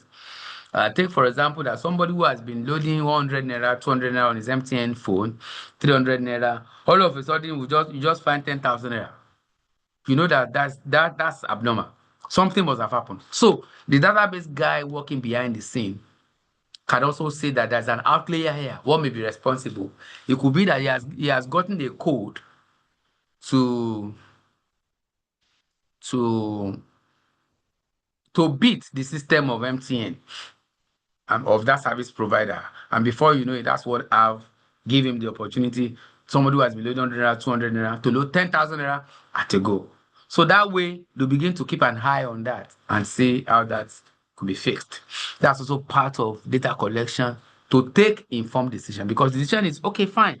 What are we going to do to this one? We remove the data because he has already beaten into our system, and that will give them a glimpse that the system has been beaten. So data is useful in any area. The improved process, data highlights inefficiencies and areas for improvement. The essence of collecting data is to be able to see that, which area have we not covered appropriately? Then that way they can begin to do the needful to cover the data wherever to ensure that the gap is filled. Then to also ensure accountability, transparent data collection supports auditing, reporting, and accountability. Then can also enable research and innovation. Researchers use data to test hypotheses, like I've said, to validate findings and advance knowledge. Then to also support personalization, data enables customized experiences and services and to ensure customer experience. Now, let's go to qualitative research. This deals with in-depth insight. It is about depth, not just about breadth.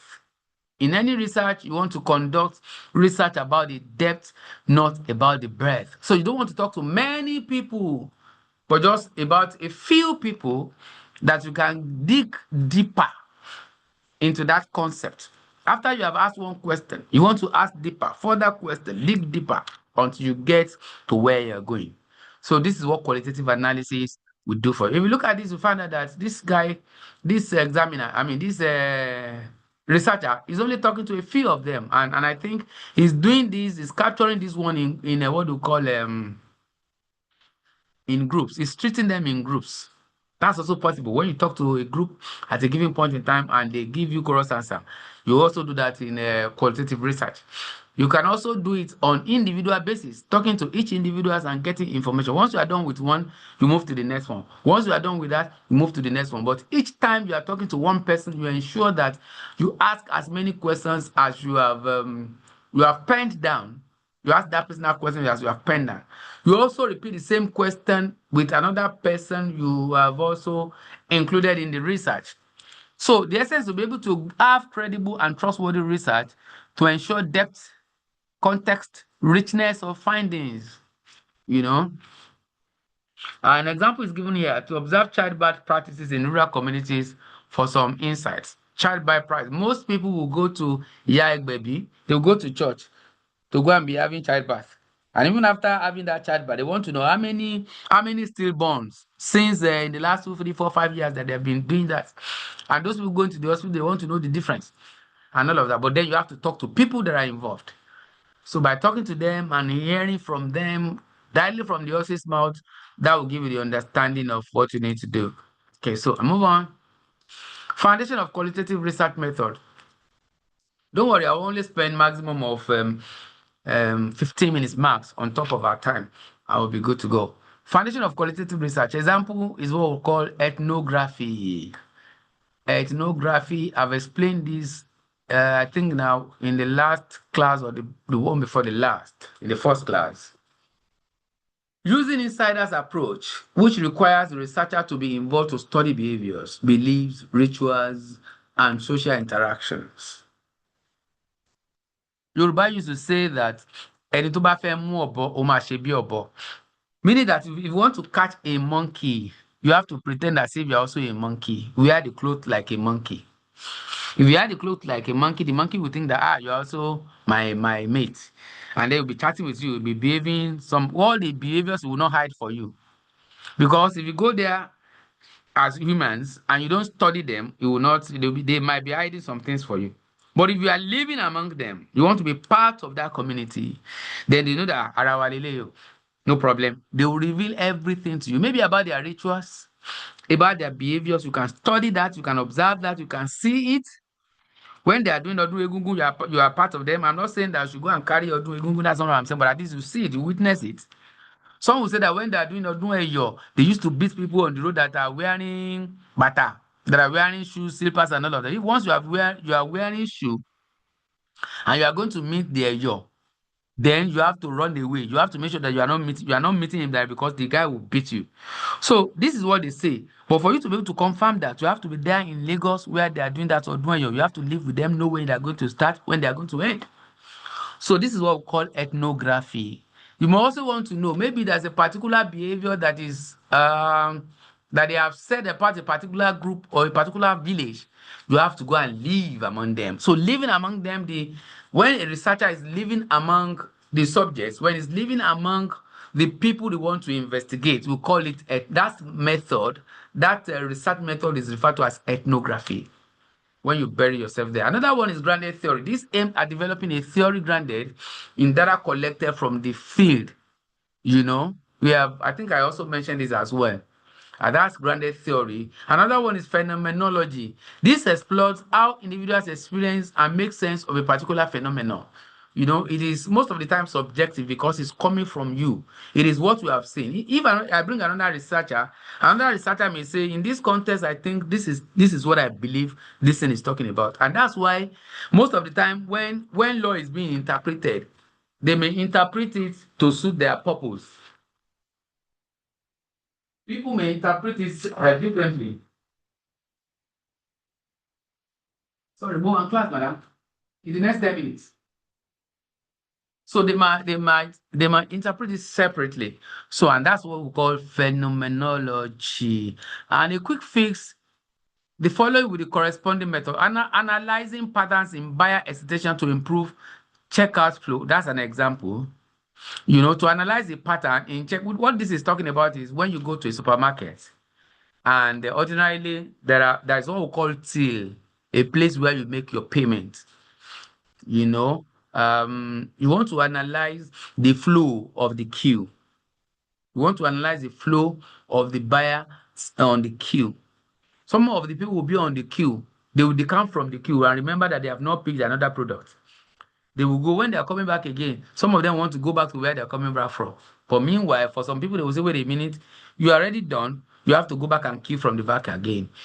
So these are some of the things that this is talking about, some examples. They're investigating the meaning behind gift buying for loved ones. You want to know, why do people buy gifts for loved ones? Is it for them to be happy, or for them to buy some more for you? Maybe when you are also doing your birthday, or you are doing your party, or some other things, or to make them happy, or to make them feel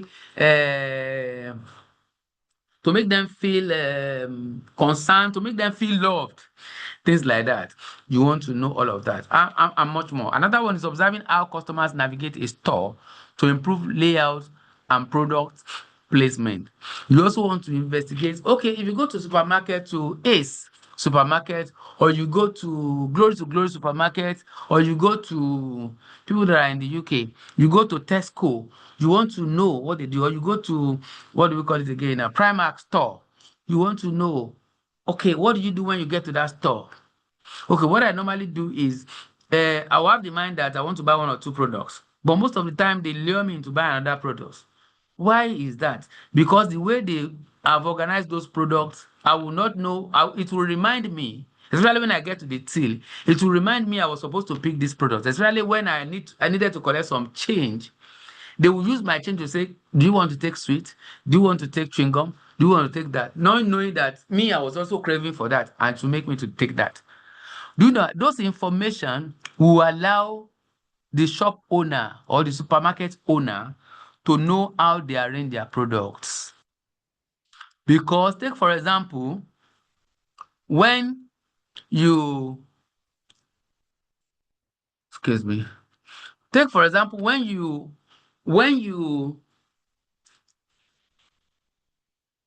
have that kind of information, by the time you want to arrange your stocks in your shop, you'll be able to arrange them appropriately. Take for example, you should know that if anybody is buying butter, if he's buying bread, there is a likelihood that that person will buy Blue Band, margarine, and all of that alongside, and jam.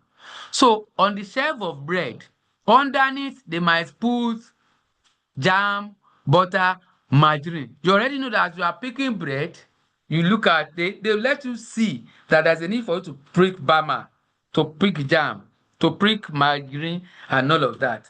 And as you are doing that as well, they might even point to another related product under the third shelf that will say, let me pick this. So you will find out that all of these things are not just by word of mouth. They are some of these things, they come by research. And that's why if you happen to lead any organization, these are some of the things you have to put in place. Research is applicable in all areas of life. Somebody may think that the way they are just arranging it arbitrarily. No, it is as a result of research. You find out that when you get to the till, the pay point, there are some products. You will see condom there, you will see sweets there, you will see little things that you can easily pick.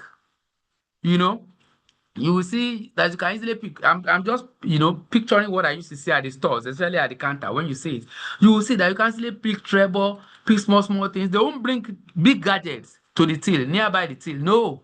You can easily see mentor, see all of these, which you ordinarily, if they put them on the shelf somewhere far away, you may not think about buying them. So, but they took that decision based on the findings they have experienced. Am I still sharing my screen? Is my screen still shared? I think so. Okay, that's fine. So just say yes in the box. Thank you. Okay, thank you. I've seen that. So I move to the next one. So key qualitative data collection methods. Interviews is very germane when it comes to qualitative data collection. You can have structured or semi-structured or unstructured questions. You are not giving those questions to them. Oh. Those questions are just there to guide your thoughts, to guide the interview as you are talking to your respondents. Then, because if you ask first question now, and you skip to the third question, that is the procedure you are using for this first person. When you get to the next person and you ask the first question, and you follow by the fifth question, that is biased already. So you don't want to be misguided. You want to be fully guided to ensure that once you ask the first question, the next question that will follow to eliminate bias is the second question that you have itemized. Then the third question, although there may be small flexibility by asking other relevant questions based on other questions that you may not have written down, which should not divert your attention from the questions that you have been guided with. Then you can also you can gain personal and group perspective, focus group discussion. You can also have a focus group discussion, like I said, by interviewing 30 people together, 20 people together, 15 people together, maybe on consumer behavior or on anything. You can have focus group discussion, whereby as they are responding, you'll be taking note of that. But then, most of the time, what we do when we go out for data collection on qualitative research, we record the responses, because you may not be as fast as stenographers to key in all those responses they're telling you immediately. So in that case, you will take their permission, you will seek their permission to record the responses. And ordinarily, since it's going to be, you're going to give them the assurance, that's part of the ethics of research. You're going to give them the assurance that this is going to be used primarily for what do we call it? It's going to be primarily for research purpose, exactly. Okay, so that is that. Then observation and records. Participants and non-participants observation, document review for content and historical analysis.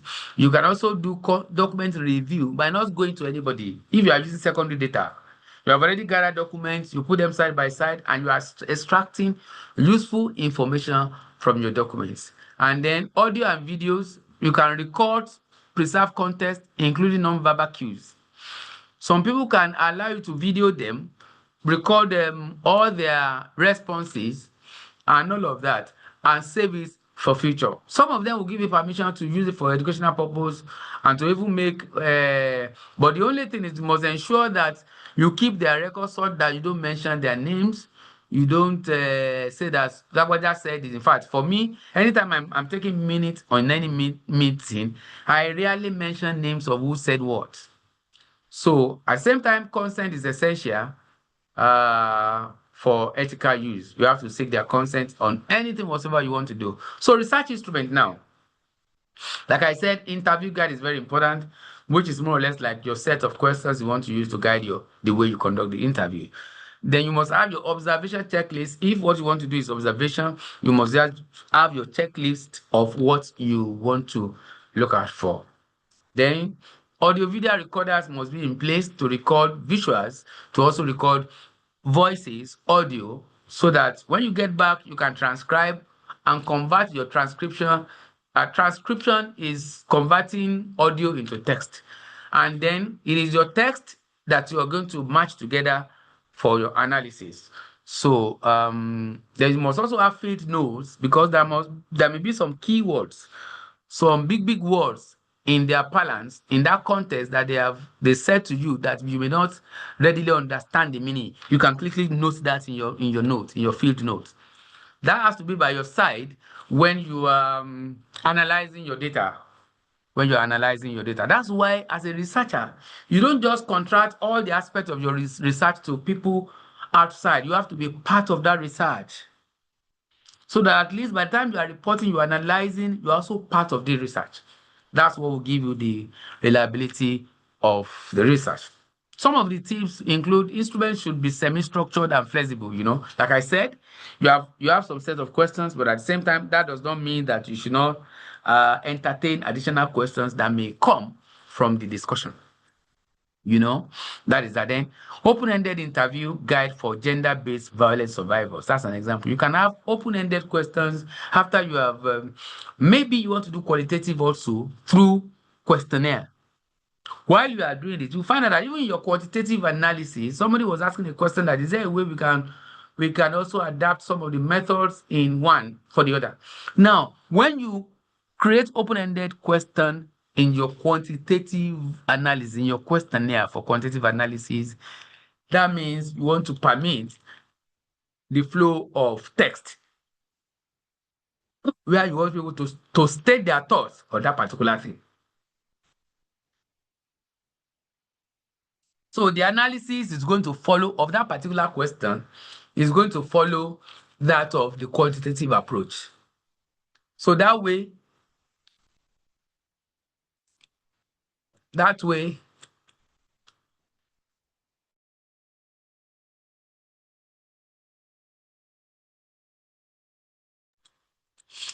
what you are doing will be qualitative analysis.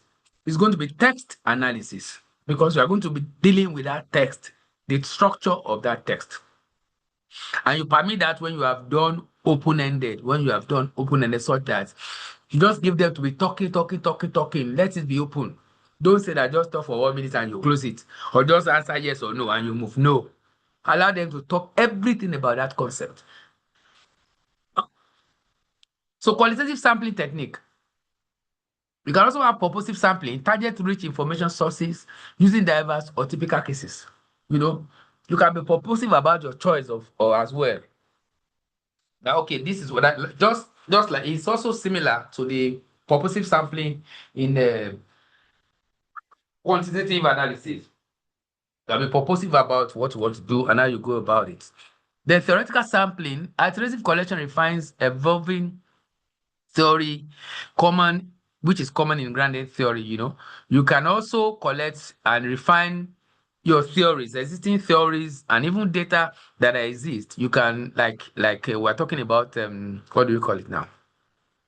Secondary data. You can also harvest information from. You may not necessarily be talking to people. You can also archive. You can also based on grounded theory, you can also go into the archive to bring out information, especially text from different books, from different platforms, from even Gazette, from archivers, and all of that, and carry out your analysis from there. So other techniques involves convenient sampling for accessibility and sample size guided by data saturation. What do we refer to as data saturation? Saturation, you reach saturation in qualitative analysis when you get to a point where the respondents are giving you almost the same answer. In qualitative sampling, we will not say you are going to cover for 50 or 60 or 100 participants. No, you do not know the number you are going to cover from the beginning, but it's usually between 15, 20 to 30 most of the time. Now, how do you know when to stop? You stop when you interview the first person, oh, you are good. You interview the second person, you are good. But then the second person is giving you additional information other than the first. You interview up to the 10th person, is giving you that, still giving you additional information that all others have not told you. Adding to that, then you still move on. You go to the 12th person, the 12th person is saying the same thing that 11 has said, the other people have said, this is no more changing accessory. Okay, you push forward again. You go to the 13th person, he's still giving you information, but a little difference. You go to the 14th person. So all the information the 14th person is giving is relevant to what you have gathered. So there's no new thing. You won't stop at that. You want to try again. You go to the 15th person, you find out that all the things that they have said is also repeated again for the 15th person. Then at that point, you have reached saturation. And you can stop your data collection at that point. So that's what we call saturation points in qualitative sampling. So there are a number of other ones which we already have here. We have sampling frame. This is also similar to what we have in the quantitative analysis. We have the unit of analysis, and then we have saturation. I've explained what saturation is. So the sampling frame is defined is a defined list or set of elements eligible for sampling. You know, like we have the population. This is like the population in the quantitative sample, you know. And then we have the role in research is determines the population from which participants are selected. That's what will determine that. So list of unregistered nurses, for example, in a hospital can be seen as sampling frame in qualitative study. And then the unit of analysis may be the primary subject or what is being studied. That particular thing you want to study may be the nurses, for example, or patients with diabetes or patients with high blood pressure. Those are the units of your analysis. So, and the role in research, it guides how data is analyzed and conclusions are drawn. So, example, it's individual patients, like I've said, school or interview transcripts. And then saturation is the point at which no new data or themes are observed. I've said that. Where no new data is being supplied or is being gathered, then this indicates when to stop collecting your qualitative data. That is giving you an indication that, yes, I can now stop here. After 12 interviews, after 15 interviews, after 20 interviews, after 25 interviews, you can stop. So you can see what I said, that for qualitative data sets, you don't need multiple data like you do in quantitative.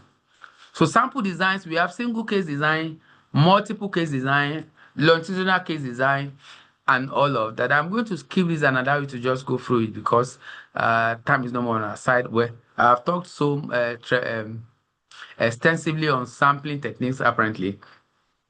And this is also synonymous with what we have in quantitative as well. The purposive sampling here is the same thing as over there as well. You have to propose in your mind, I want to talk to COVID-19 nurses alone. Nurses that were attending to patients during COVID-19. Yes. Schools that have fences around their school, those are the schools we want to visit. We are being purposive. You know, convenience, well, based on availability, only when it's available, public rally interviews, when people are available, I talk to them. If they're not available, I'll just leave them. I will just talk to people nearby my house, and all of that's convenience. We have the snowball, one person referring the other. A widow is referring me to another widow in the next house or in the next street and things like that. And then we have the cluster where you divide and sample within the population. You know, just divide them into clusters based on your criteria. Or the quarter is when you just have fixed category numbers. You know, you have a particular fixed category, and then you can run with that. So this is also synonymous with what we have over there. And like I said, based on research question depth and resources, you don't have a given sample size. It can range to 10 to 30.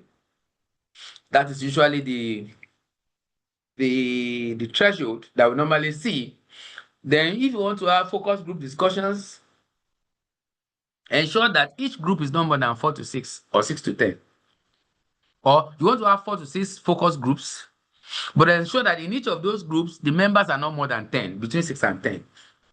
You are thinking of gathering 4 to 6 groups. Fine. You want to interview 4 to 6 groups. But in each of those groups, the crowd or the members must not be more than between 6 and 10. So, and then you can aim for saturation and quantity.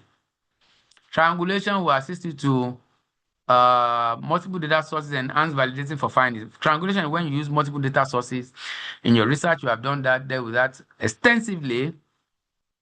And then participants verify findings for accuracy and trustworthiness. Member checking, you have to ensure that those people that you have included are the right, because if you are talking about people with diabetes and you find out people with high blood pressure, then that's not what you want to do. You have to ensure that the people, the units of analysis you have gathered, there is Kosiasawo. There's no other person coming from another group that is joining them, because that will give wrong information about your work. So flexibility, researchers acknowledge their biases through self-awareness. You have to be flexible and you have to know some of the biases you have allowed. So data analysis that I'm concluding can be done. Data analysis in qualitative study is very interesting, because what you normally do is to do maybe narrative analysis. You just narrate what you have seen. You narrate the story and be writing it and be giving examples. You can also do content analysis by counting data occurrences to quantify qualitative data. That 5 of the 12 respondents I talked to said this. They believe to this particular group, and this is their opinion. That is talking about the content. And then you can also do thematic analysis. You can group them. Code segment and identify patterns. Do we have some of them talking about a particular thing? Do we have some of them talking about their educational background that pushed them to that? Do we have some of them talking about their family background because they have that particular disease in their family? That is why they're having it. Do you have some other people saying that because of their environment, because of the water they are drinking, because of the flies flying all about in their community, because the environment is not clean, is about hygiene and all of that. So you can break that into themes. You can match that into themes and give each of those themes names. So those things will translate into what we refer to as factors or themes. Those are the things. So those are the things that you have to, these are the 3 key analyses you can do with your qualitative analysis. So ethical consideration is very important. You have to get informed consent. You have to anonymize the data set. And then you have to ensure that you eliminate, not even minimize harm. You must ensure that there is no harm done to your respondents. Then you have to seek institutional IRB, institutional, what do we call this thing? Institutional, somebody to help me if you remember, IRB, institutional something board, institutional request board, where they are responsible to, you have to submit your questions to them. You have to submit your work to them, what you want to go and do before you interface. They are the intermediary between you and your respondents. You want to talk to patients in the hospital and you want to be taking 1 pint of blood from them each time, in your research. They need to ascertain the need for that. The RRB is a board that will sit on that and will see that, do you really need this in this research? They will tell you need this in this research. They will tell you you can't take a pint of blood from each person. Just take 10 ml. That'll be sufficient for what you want to do. They might even ask you not to take their blood. Just take their high blood pressure, take their beat scans, and all of that. They can advise. So you have to ensure that your work goes through that. Thank you. Somebody has assisted me. Institutional Review Board. Thank you. That's the name. Institutional Review Board. At the Open University, they usually have their seat in the public earth. They have their seat in the public. So if you are conducting your research from law, from humanities, from education, from anywhere, you go to the Department of Public Health. You submit your research to them, especially if your research involves humans, even animals, anything living being. You have to take their approval. Because if your research is just behavioral, that does not have anything to do with them taking anything, or you giving them injection, or you asking them to sleep for some hours, or you inducing them to sleep, all of that you may not need approval. But if it's that way, then you need approval of the IBR group. So conclusion. Method and sample choices we have talked about there. Select techniques tailored to study goals for richness, and then take ethical approval so as to be able to have credible insights in your work. And then compare data collection methods. You can compare qualitative methods, quantitative method, and mixed method. Quantitative method we have talked about, focus group discussions, interviews, and you can also do participant observation. In quantitative, you can do experimental, or you do questionnaire, which is through survey. And you can also do mixed methods whereby you combine all the things in qualitative and quantitative for richer insights. So this is what we are going to stop for 5 minutes question. I'll be good to go. Okay? Thank you. Any 1 or 2 questions, if you have it in the chat box, I will read it out. And then it will be fine. Or you want to raise your hand to speak to it and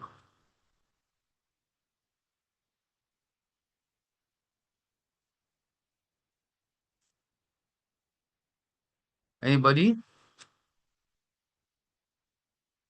Okay, let me allow you to unmute yourself. You can unmute yourself. Somebody is saying, what's the difference between participant observation and ethnography? Participant observation is you are just looking at the participants. You are just watching them and you are taking notes.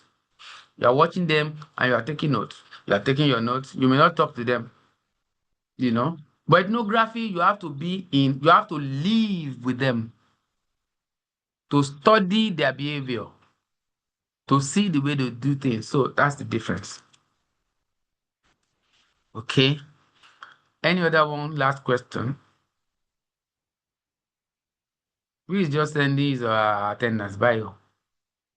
Attendance is low. Okay, thank you. In the absence of none, this is where we are going to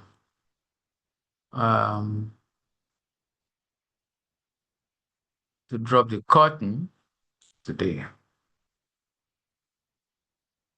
Thank you so much, and God bless. I've already sent the what do we call it? I've already sent this presentation to our platform, but the video will be sent later. So enjoy your day.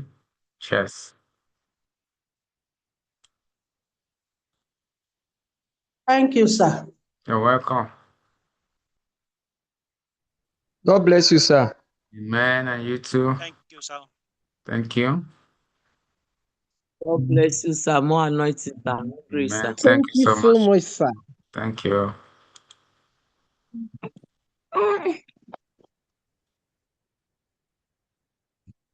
We appreciate you, sir. Welcome. Thank you. Welcome. Thank you. sir. Thank you. Thank you, sir. God bless. Amen. Thank you. Bye-bye.